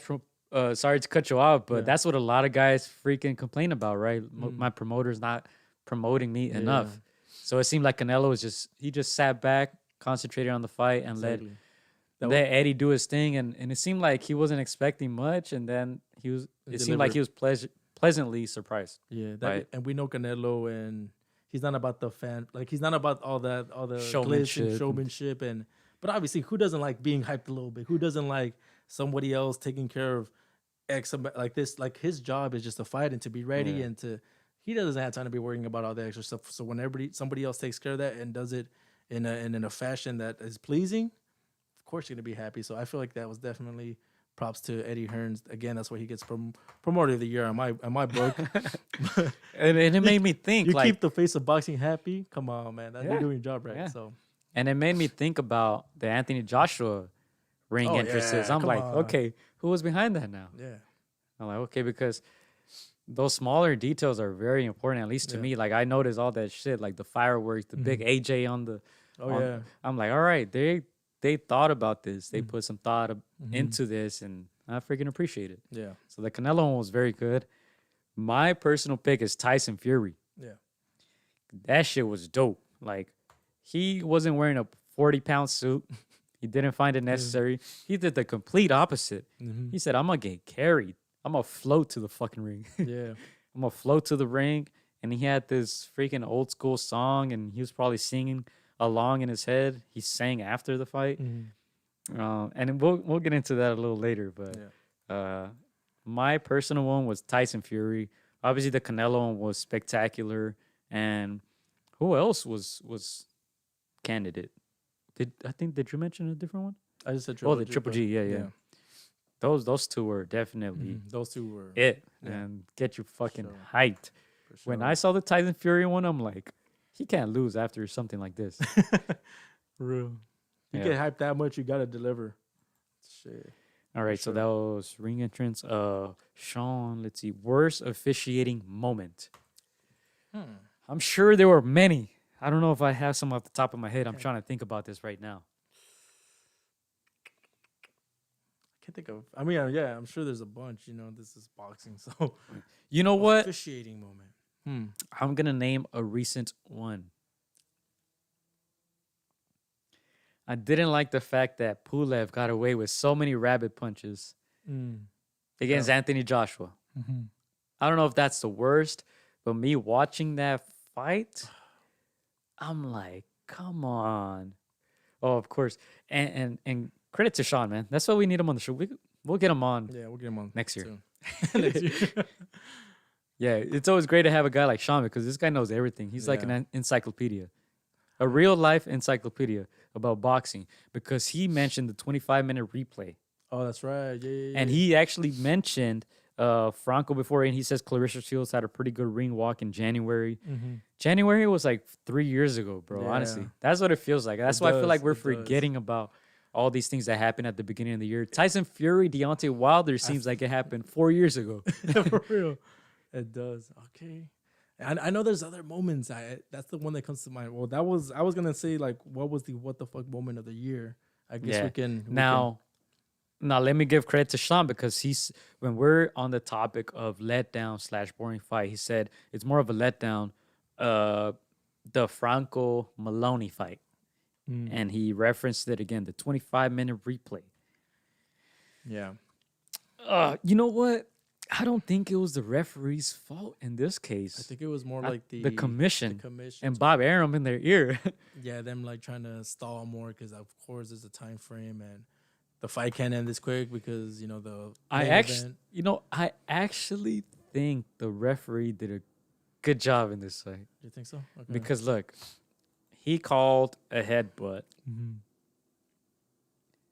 and then he talked to the commission. Per the commentators on ESPN, and I suppose they watched the replay during the fight because they mentioned during the telecast that the commission agreed with the referee that it was a headbutt. Mm-hmm. So I think the referee actually did his job. Yeah. But things got weird at the end. Yeah. To me, it just because you have the refs on the side that have the final say. They have ample time. You know, it doesn't take And too because long the referee called it a headbutt, right? Mm-hmm. The commission reviewed it. So if there was a mistake by the ref, they would have corrected that mistake. Yeah. And they actually agreed with him. There's a replay official, though, still the official making the decision. Mm-hmm. That was a tricky one. And I wasn't too upset with it like most people. Mm-hmm. Maybe I'm being biased, but I don't know. I wasn't too upset with the final call, but the 20-something minute. I think it was 30, honestly, because I was looking at my phone. I think it was about 30 minutes. That wasn't a good look. Yeah. To me, it just seemed like they were trying to stall. Obviously, stall for the main event. I get it. They're taking some time to review it, but you know, it's like that. When you get hit down there, you take 5 minutes. I feel like that only you just need really the full 5 minutes to figure that out, and they obviously stalled a little too much. So that was a bad look, in my opinion. But again, they gotta kind of fill it in. They were trying to, you know, make it a little bit more dramatic than it should have, I guess. But yeah, that was definitely a WTF moment. Another letdown / WTF moment was AB got arrested again. Did you see the clip of him in court with his belly out and stuff? No, I didn't. You didn't see it? Nah. You got to watch it. I will send it to you. And it was basically him pleading his case in court. Because allegedly they're saying they grilled him because he was posting money on his Instagram. Okay. And he was alleging that he didn't have money to pay something. I believe it was from his last case, which I'm not even going to get into. But he was basically in the court hearing. There's a video of it. You can look this up. He was saying, it wasn't my money. It was my friend's money. It was my friend's money. Man. And the judge is like, why do you have that much money? And they're like, I don't know. Because when I have money, I give money to my friends. And when they have money, they give money to me. So it was weird. You got to watch it. You got to watch it. But that was just like AB again. Yeah. The old, it's not mine, officer. I know the last thing I saw was his Twitter. I guess he gained a lot of weight, and he went on record saying, "Oh, I lost 30 pounds. I'm coming back." Yeah. Yada yada. But man, AB is not about that business. Definitely, that's not what it says. About bail. Man. Right, yeah, but what else did you have in your notes? Did you have anything else, or can we move on to fight and fighter of the year before we move on to the Ryan Garcia card? No, I think that's for the most part. Yeah. Another what the fuck moment I was just gonna say was the YouTubers, you know, going on, especially here 2020, taking a lot of the spotlight. I know that caused a lot of division. I know we do talk about some of the things that we feel blame like Eddie Hearn, right. Man. Blame your boy. Blame my boy. You know, and to me, I know that's caused a lot of division, especially in 2020. This year, where a lot of people kind of, you know, it was a tough year, and yeah, that to me that was one of those moments where they should divide. You know, where you put boxing for boxers and where you give time for YouTubers to have their light. But that was definitely another moment. I know that caused a lot of division between fans alike. I ain't gonna lie, it's growing on me. It's growing on me. It's growing. That's all I would say. I get it. The best way to grow on you is to get a knockout, and so be entertaining. Yeah, entertain me. All right. You know, but do you have anything else there, or do you want to move on to fight and fighter of the year? Let's do it. No, let's go to the main event. Let's do it.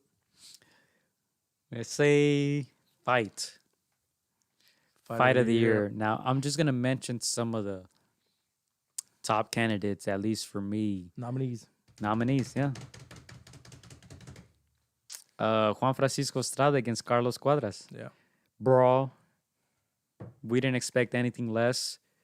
Ultimately, it ends with a stoppage. Mm-hmm. I kind of wish the referee would let it continue, but he's in there. He saw something we didn't. So that was a brawl. And of course, Juan Francisco Estrada will be fighting, as I mentioned before, against Chocolatito on March 13th of next year, early next year, man. Juan Francisco Estrada 41-3, Chocolatito 50-2.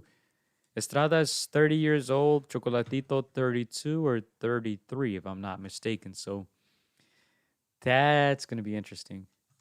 That's going to be very, very interesting. But that was one of the candidates. That was a very exciting fight. Of course, Verdejo Nakatani, to me, very exciting fight in the way that it ended. 3 exclamation points on that one. Yeah. Very exciting. Of course, Cepeda against Baranchik. 6 knockdowns, as we said, ended with a brutal knockout. And, of course, Tyson Fury, Deontay Wilder was this year as well. Yeah, yeah, that's some good nominees. You brought up some good fights, some great fights. I'm sure a lot of people are gonna agree that there's probably just one fight that really just runs off with it. Yeah, runs off with it. I know that it went on record as 8 knockdowns, right? I believe it was 6. 6, okay, and 3-3. 3-3, and it could have been maybe an extra one, for Cepeda. So honestly, I can't think of a crazier fight. A fight of the year than, multiple knockdowns. You didn't know who was going to, withstand the pressure. It's somebody close to us through our friend Andy Aguilar, who is John Cepeda's strength and conditioning coach. Shout out to Andy. Though that was, to me, there's no doubt that's the fight of the year. Yeah. I mean, it's hard to argue against him, man. 6 knockdowns.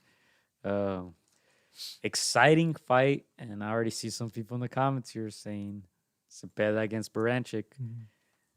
I think I'm gonna have to agree, man. I think I'm gonna have to agree. 6 knockdowns, hard to beat. The brutal knockout that happened there at the end. I think Cepeda, Baranchik, it was special. It was special to see. Yeah. 8 knockdowns. Was it 8? I think it was 8, bro. Yeah. Were they 8 legal ones? I think it was 8, and it could have been an extra 1 for Cepeda.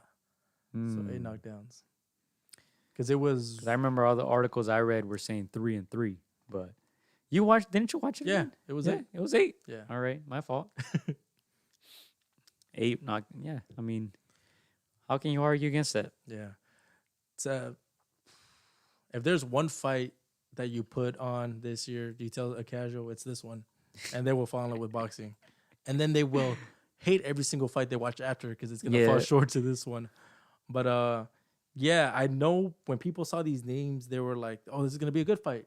This is going to be a good fight. Nobody thought, you always think it could be a great fight, but nobody really knows until it happens. And so I know I told you I had to criticize something about this event. All right, let me hear it. Which you can't really. And I'm not criticizing the fighters. It has nothing to do with the fighters. It has to do more with the networking. I didn't like that they put this fight on ESPN Plus, because it made it difficult for certain people to catch it or to find it or to download it, to subscribe or whatever. They should have put this fight on regular ESPN for as many people to enjoy. So that's my one critique, because this was the fight of the year. I know we didn't get a lot of promotion.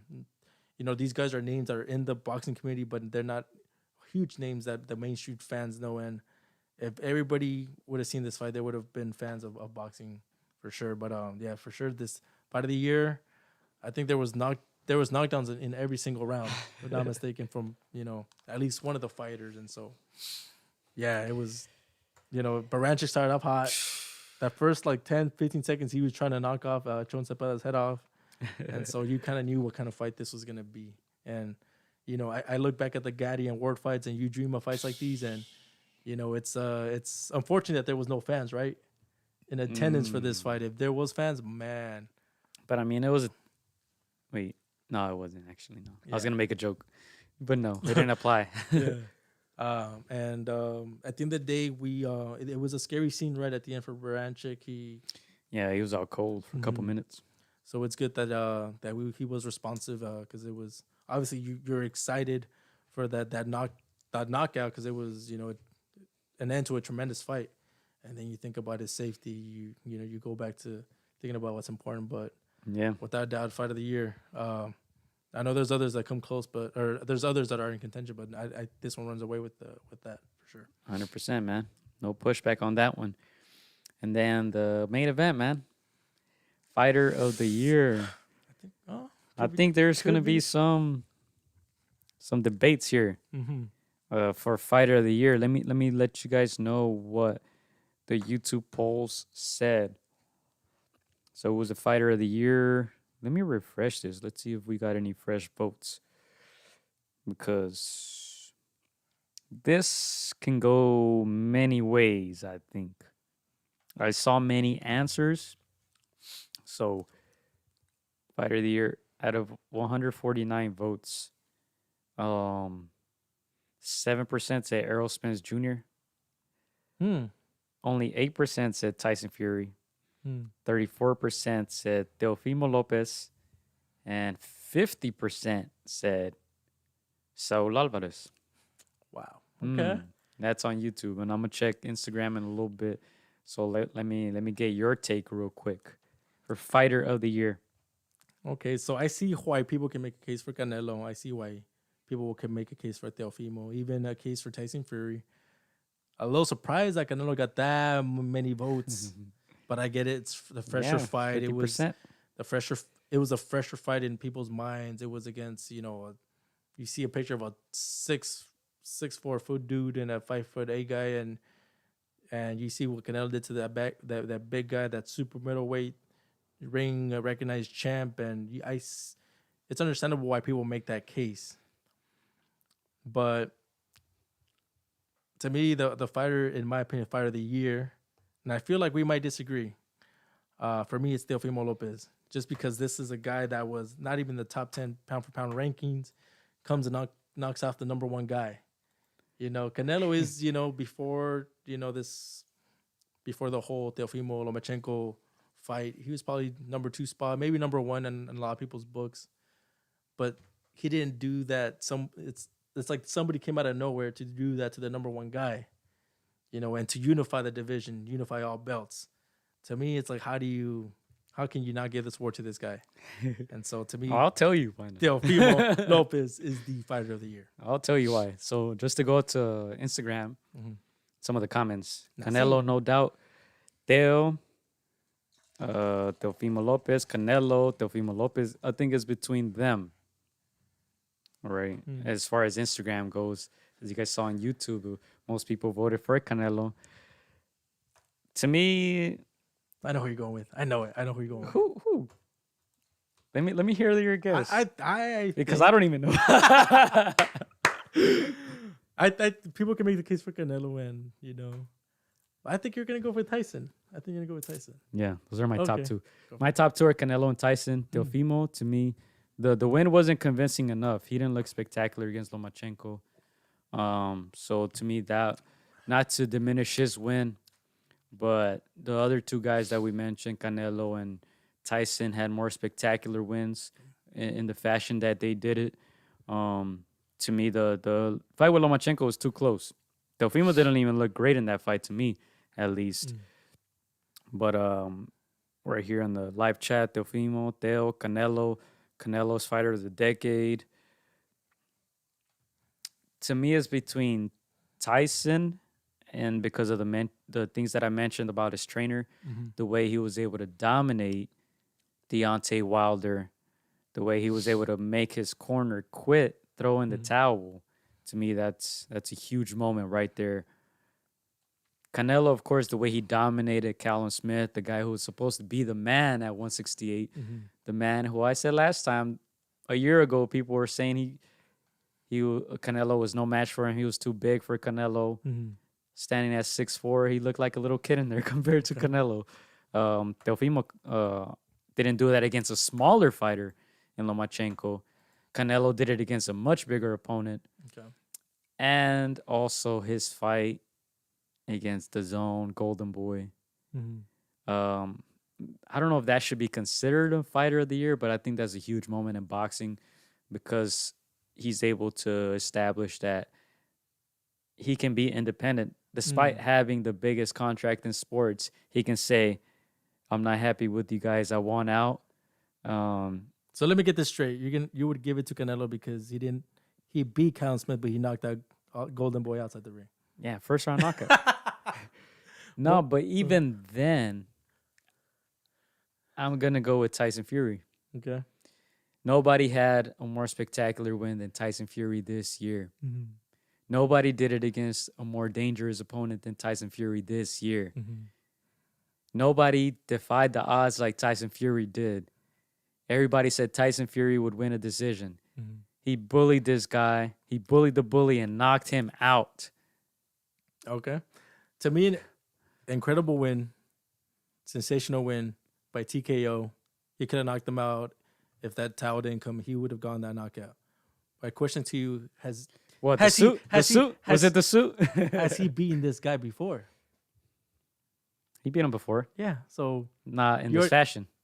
Not in this fashion. But you already did it once. What's so impressive about doing it again? You already did it once. You already got the blueprint. First time, he beat him in a unanimous decision. Mm-hmm. Second time, he just knocked him out. Okay. Only the biggest boxer. The only biggest puncher in boxing. That's it. That's it. Of course. Bullied him. Was Deontay Wilder in your pound for pound rankings? No, and that's a good point. I rest my case. But I cancel that out with the fact that Teofimo didn't beat Lomachenko convincingly, and he didn't look great in that fight. I can argue that Lomachenko looked better than Teofimo. Lomachenko made Teofimo look worse than Teofimo made Lomachenko look in that fight. More rounds. I'm confusing y'all. I'm gonna have to disagree. I think Teofimo beat him convincingly. Did he dominate in any round, Teofimo? Did he hurt Lomachenko at any point? I think he had him hurt. Just Lomachenko had a show me. face. You got to show me. I wouldn't say like about to knock him out, but he had him hurt. But he just... I didn't see it. Lomachenko has a good poker face. That's interesting. He's an elite. Interesting. But I said, the stat is there. You guys can look it up. Don't listen to me. I don't know shit. But Teofimo had only outlanded Lomachenko by 10 punches leading up to the 12th. Yeah. So this narrative that he dominated, that he looked spectacular, when? I wouldn't say he looked spectacular, but he did Tyson Fury look spectacular against Deontay Wilder? Yeah, he did. He did. Yeah. All right. He makes a case for fight of the year, and I see why you would pick him.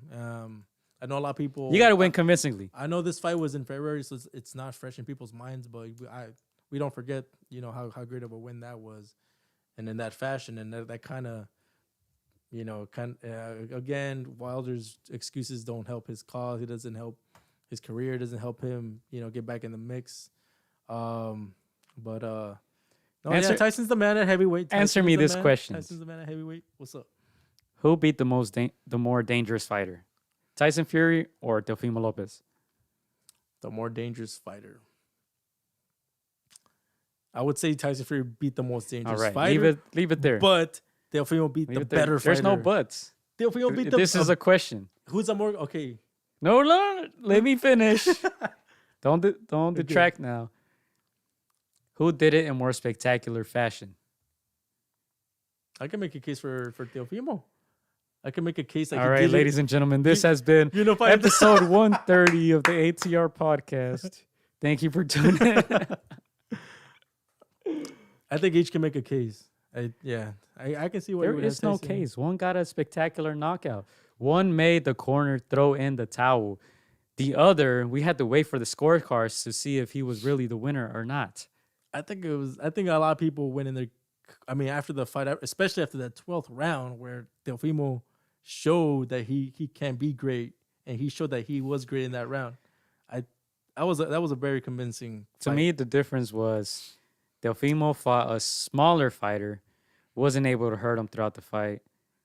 I mean, didn't Tyson Fury fight a smaller fighter too? Technically. Yeah. But he is the biggest puncher in boxing. Yeah. The guy who was knocking everyone out. The guy who kind of knocked him out the first time. Yeah. So, yeah. I think Tyson Fury's win was a lot more spectacular. Heavyweight division. Teofimo, if he would have won a couple more rounds, I would have gave it to him. Okay, fair enough. So I think without a doubt, Teofimo can make a case. Tyson Fury can make a case. Even Canelo can make a case. Canelo, I would say Canelo probably. I put Canelo's win over Teofimo's. As more impressive, yeah. The way that he did it. Yeah. Show you're the man. Teofimo didn't show me that. Oh, he showed he is the man. How? I think he showed. How? What did he do? What did he do? Not what Loma didn't do. What did Teofimo do? That's not his fault. It's not his fault. I'm not saying it's his fault. That Loma didn't show up for the first 6-7 rounds. It's not Tyson Fury's fault that Deontay Wilder wore a freaking 40-pound suit. Okay, so let me. Answer the question. No. Right, say it again. No. We're gonna stay on this topic because you said it was Teofimo. What did Teofimo do to? Wait, what was the initial fucking?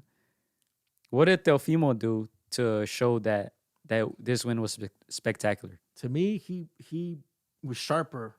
His punches were more eye catching. He missed about 75% of his punches in this fight. But continue. He threw more, and Loma didn't. Okay, he made Loma. So he wasn't sharper. He made Loma keep his hands at home. It's not what You've Loma never did. Seen Loma. What did Teofimo do? You've never seen Loma not throw punches. That is unheard of. That the first 6 rounds was like, what? Where's Loma? So you're just talking about Loma here. Let's talk about Teofimo. What did Teofimo do? That's what. So he made him keep his sharp. All right. Besides that, he wasn't sharp. He missed 75% of his punches. He was on him so much. His power, his size was so much that Loma couldn't do. But he never hurt Loma in the fight. That's very interesting. So you're saying he was sharp. What's your second point? My Why did he look spectacular in this fight? Because he made Loma not look like himself. Most people will agree that Teofimo. Let's give it to Mike Tyson. I did want to give it to Mike Tyson. I did. Trust me. Yeah. But there's this whole ESPN narrative that Teofimo dominated, that he looked great, that he looked. You're saying sharp when he missed the vast majority of his punches. To me, sharp is like he didn't land the most. He didn't land the better punches in the fight. I'll tell you that much. Oh yeah, he did. Are you just counting round 8 through 11, Gio? I'm counting the whole fight. Then you're not. Then you didn't see the fight. Loma did not land much. Second round through 8, he didn't land a whole lot. I should show you the punch stats again. I'm not talking about punch stats. I'm talking about if you see. What are you talking about then? We're not talking about punches. Loma did not throw too many punches second through. It's not about throwing punches. 7th for sure. It's not about throwing punches. But you're still not telling me why Teofimo looked spectacular in this fight. I didn't say he looked spectacular. I said he did enough to beat him. You made the case that he looked more spectacular than Tyson Fury. I'm saying that the win overall was more spectacular. The win was good. Because of what it meant. All titles were on the line. Mm-hmm. All titles were on the line. I agree with that. So the win as a whole was more spectacular. Yet Canelo dominated Callum in a more, dominant, in a more impressive fashion. Hey, you're agreeing with me now. But continue. I'm just saying that you're knocking off the number 1 pound for pound fighter. You did just enough to win. You convincingly beat him in the eyes of a lot of the fans and the judges, of course, who are the ones that decide. And so to me, Teofimo's win was more impressive. But I'm not gonna convince you. I know you have your Tyson. I have Teofimo. Most people are not agreeing with you here in the comment section, man. I'm just saying. To me, it wasn't spectacular at all, but the moment was great. Yeah, I'll give him the moment. The fight itself, Teofimo's fight, wasn't that great. He missed about 75% of his punches. When Loma landed, he landed. I mean, okay. I'm not gonna give him my vote. Would you like Canelo. to see a rematch? And do you think Loma does anything different? Loma's too small. Okay, go back down. Okay. And that's my point. Teofimo should have dominated against a smaller fighter. Teofimo will be moving up to 140. He's fighting a 130-pounder. Mm-hmm. Walks around maybe at 140. Teofimo walks around maybe, 160, 165? 150, 155. But I get your point. I get your point. But to me, Teofimo is the fight of the year. Okay. Unified the whole division. No. People on Instagram agree with Teofimo. people on YouTube, the vast majority said Canelo. So I don't know. But let's just give it to Mike Tyson. How about that? Yeah. All right. What else we got? I think we went through everything. You want to recap what we gave to whom? Oh, yeah. Let's do that. All right. So KO of the year, I think we agreed with Povetkin, Yeah. right? We agree with that, Chris? Yeah. Was it impressive? It was very impressive. Very impressive. Trainer of the year. It was still up in the air. Live chat said Derek James. I was going Sugar Hill. You were going Teofimo Senior, Lopez dude. Senior. Yeah. The genius. Yeah, you're part of that camp, huh? This Prospect, Edgar Berlanga. I think the vast majority of people would agree with that. Fight of the year, Cepeda Baranchik. I mean, how can you argue against that? Fighter, we had a whole debate. I don't think we came to a conclusion. I went with. And what else? What did you have? What else we had? We had a trainer. Well, no. Robbery of the year, of course, Martinez. against Rollies. Comeback of the year. We gave. Oh, I picked Chocolatito. You had the similar. Errol Spence Jr. Errol Spence. Jr. Yeah. Did we do upset of the year? Upset. I think we tried. Mm-hmm. Who was your pick for that? For upset of the year, I think we talked too much about it. I would have gone. I'm gonna get some love to the women. I'm gonna go with Jessica McCaskill over Cecilia Breakus. Just because Breakus was like, she was the face of boxing other than Clarissa Shields, and that. Teofimo wasn't an upset. We kind of did say Teofimo a little bit, just because everybody thought that nobody was gonna beat Loma. Yeah, I don't think it was an upset because I think it was like 50-50, maybe 55 for Loma. But what?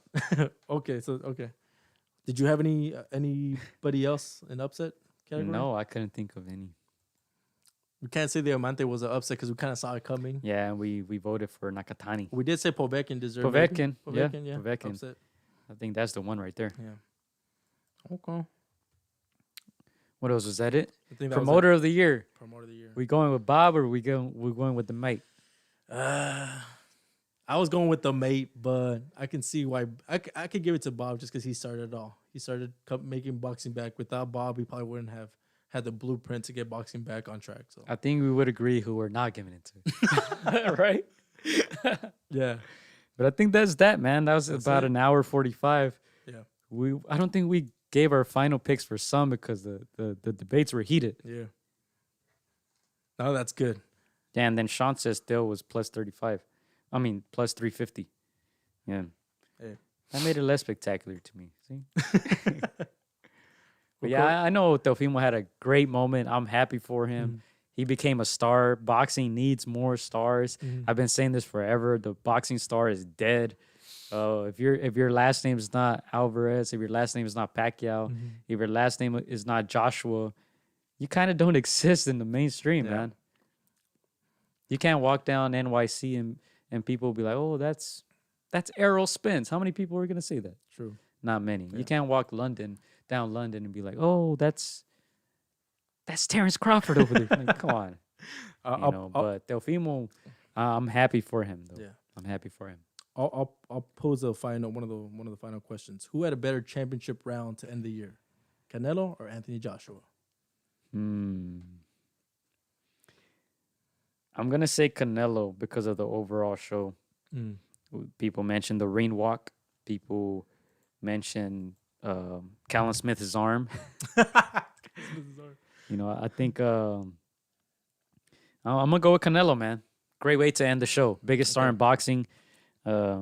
Joshua did what he had to do. Hopefully that Tyson Fury happened. The Tyson Fury fight happens. I was reading some stuff today that they were both considering, or that it can happen, where both guys vacate their titles to make the fight happen.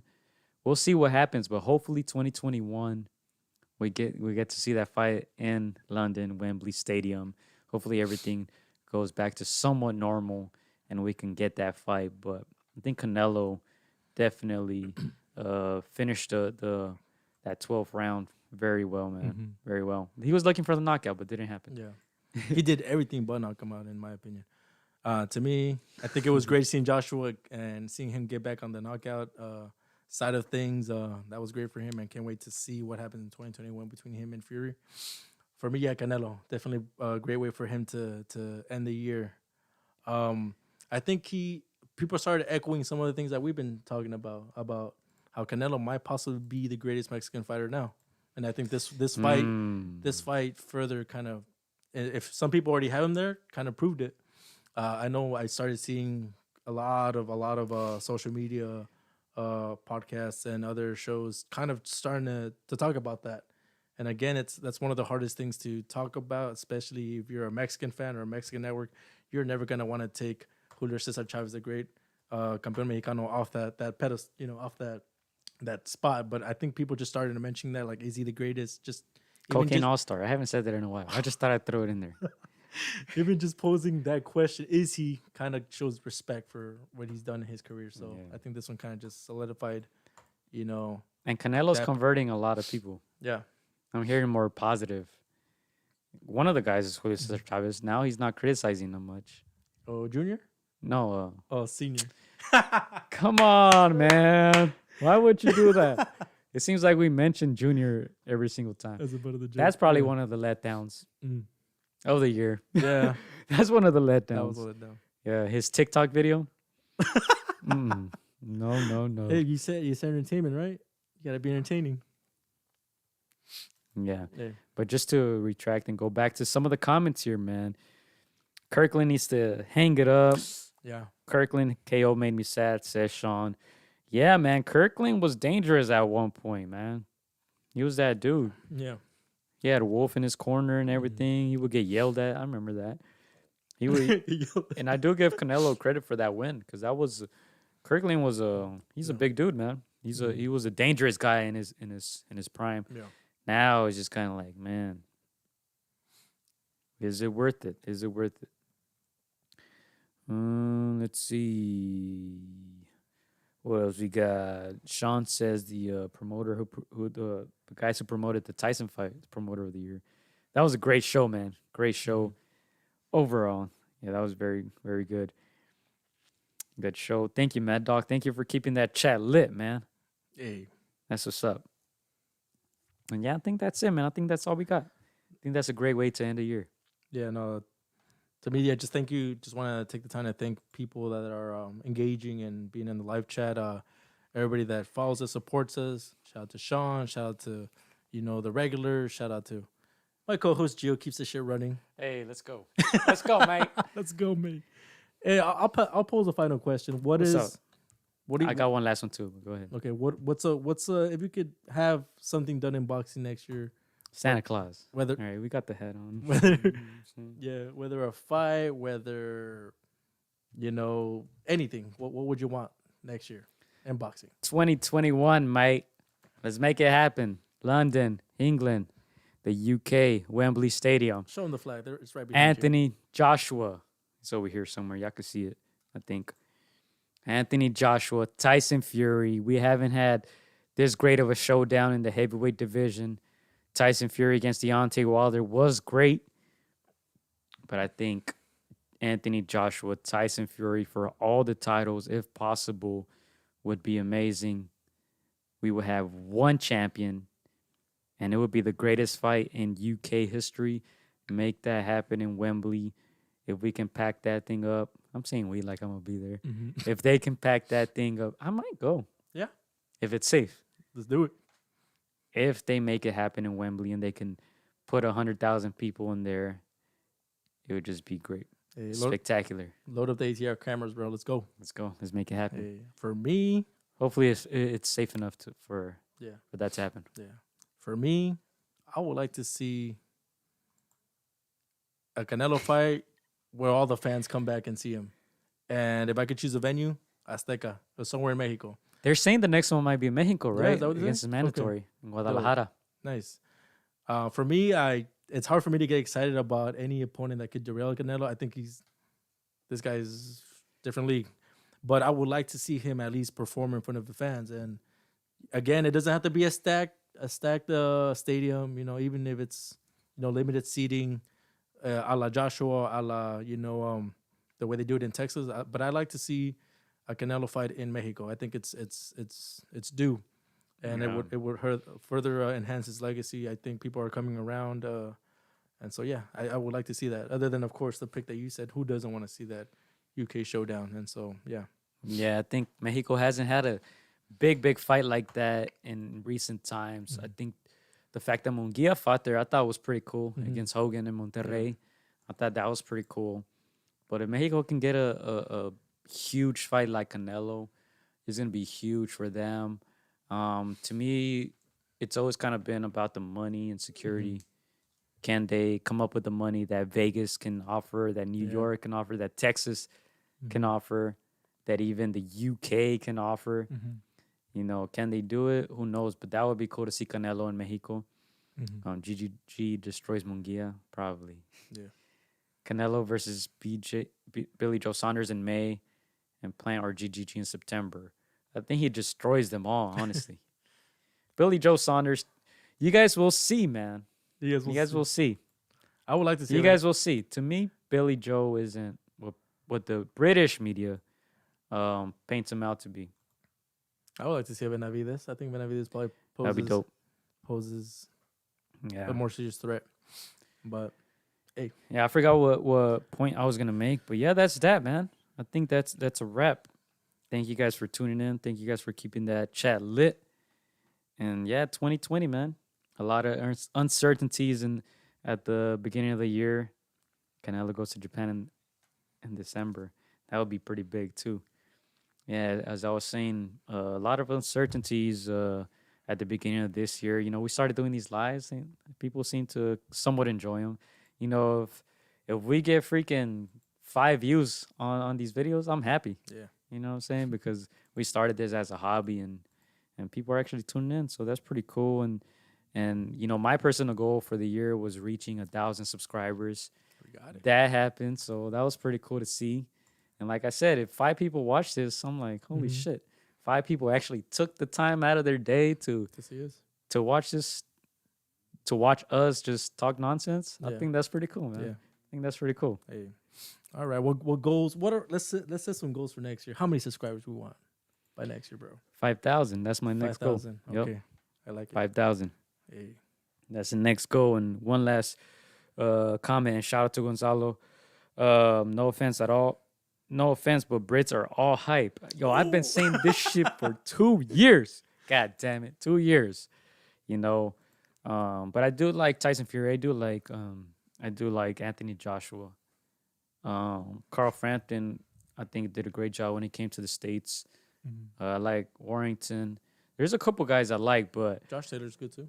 But let's not forget Ryan Garcia against Luke Campbell. Ooh. I think Ryan Garcia knocks him out this Saturday, right? It's Saturday? It's Saturday. I think Ryan Garcia lays him out, man.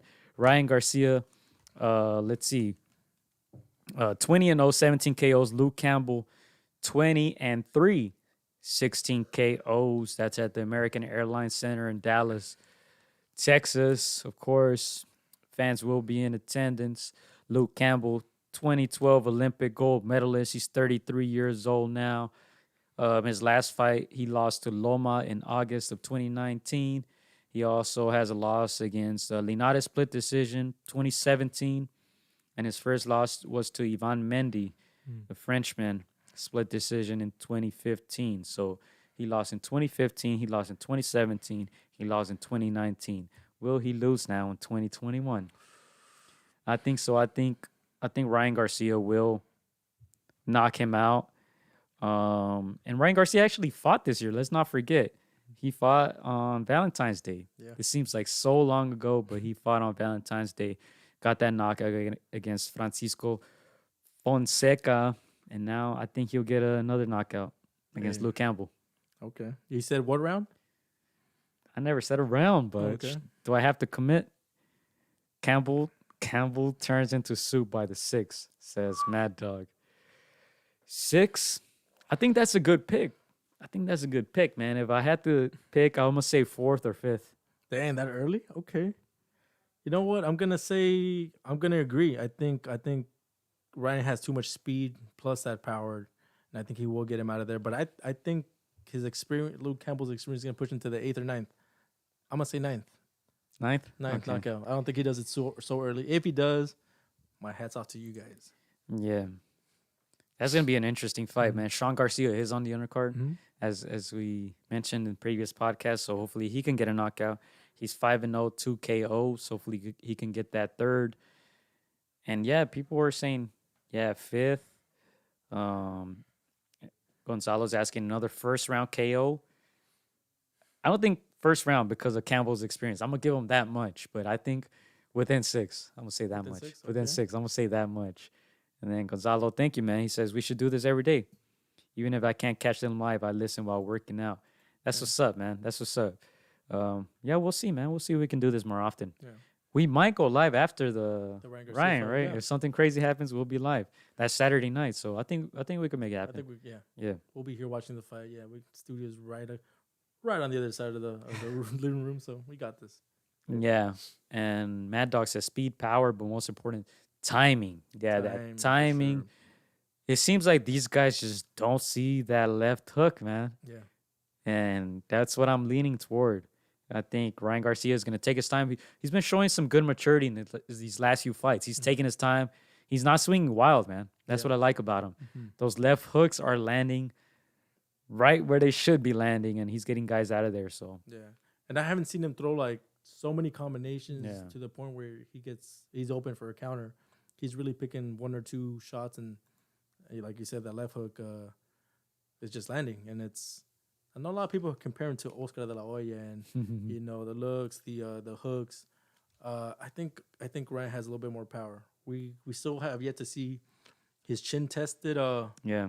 And I'd like to see what Luke Campbell can bring out of him in this fight. And I know people are waiting to see what chinks in his armor he has, and so we want to see what he's got. I think Luke Campbell's the right guy to get that out of him. 100%. And that's this Saturday, man. Starting off the year strong. Like we said, we might go live. Whoa. Hold up. Liquid Smooth says Ryan is better than De La Hoya. Oh, Hey, hold your horses, dog. man, we're trying to close this show out, and Hold your horses, man. Save the hot takes for 2021. We've had enough in 2020. Now, if he ends up being better than Oscar, we'll rewind. I'll screenshot this and I'll be like, that guy was right. the guy was right. He knew. As of now, he still has a lot to prove. I think by that age, Oscar already had big fights. Even though, like, of course, people won't give him credit for the Julio Cesar Chavez and those type of fights, but he was fighting experienced fighters, the likes of Jeff Mayweather and guys like that early in his career. So we got to wait and see, man. We got to wait and see. Yeah. Oscar does not get enough credit, man. He carried boxing for that from, like, I would say from 2000 or maybe earlier Yeah, like 97 to like 98. 08 when he retired against Pacquiao. Even then, he was still carrying these pay-per-view numbers and paving the way. Yeah, Ryan Garcia has a chance to have some of that attention, that, you know, the resources, the cameras on him.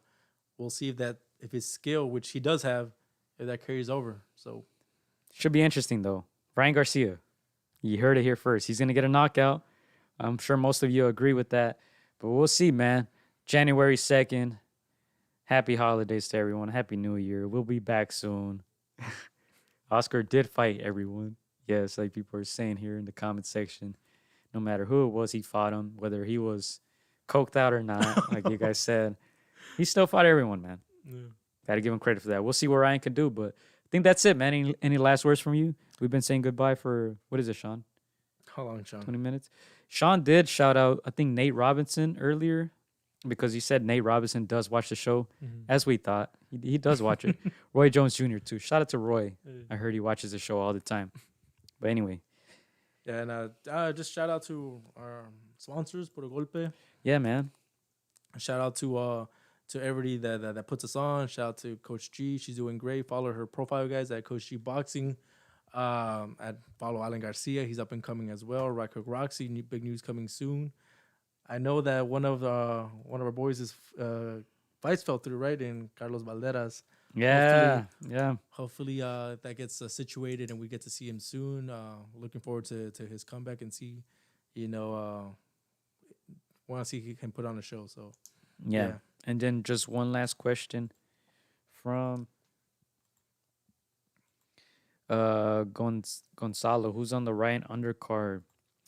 I'm gonna just go ahead and read it off. Box rec: Rene Alvarado against Roger Gutierrez, Felix Alvarado against DJ Creel, Franchon Cruz Desern. Okay. Hopefully I didn't mess that up, against Ashley Curry, and of course Sean Garcia against Rene Marquez. Sean Garcia 5-0. He's gonna be fighting a gentleman who's 5-5. So hopefully he looks good in that. And of course that's on the zone.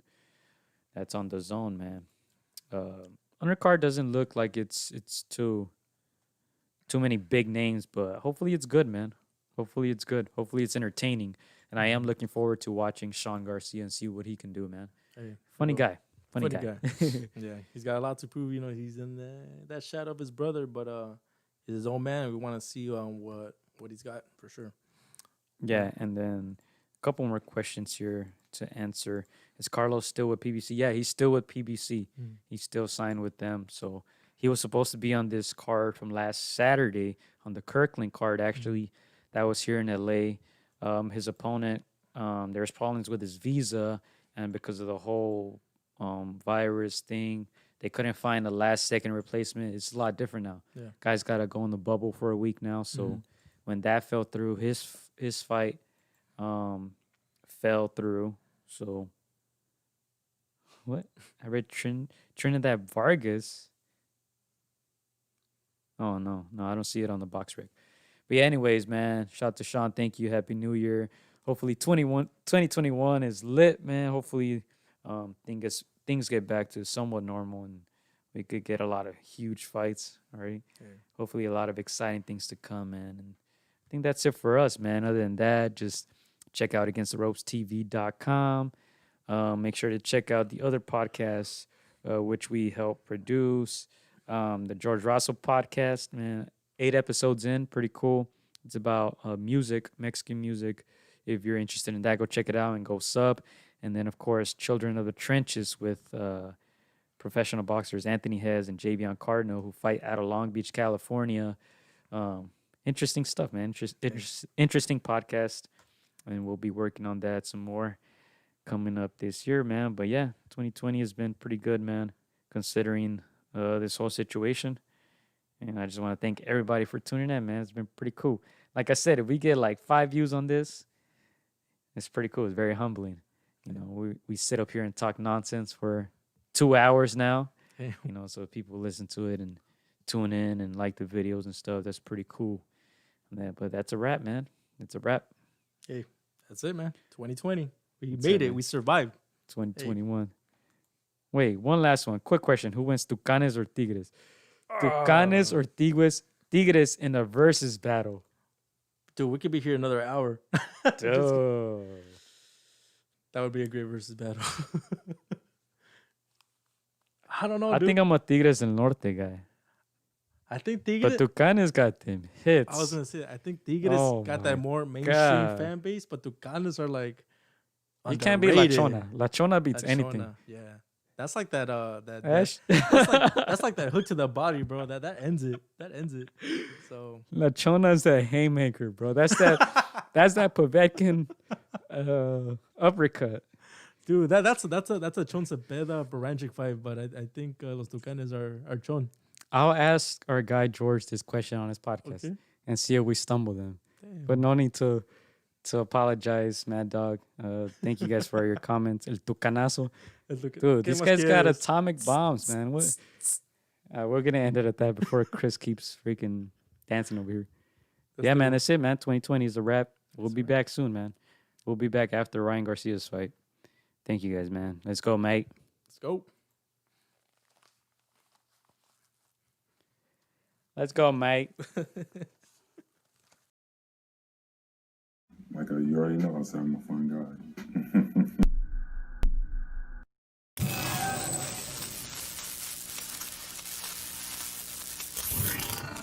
Hola amigos, soy Juan Pastor Gallo Estrada. Quiero mandar un saludo para mis amigos de Contra las Cuerdas.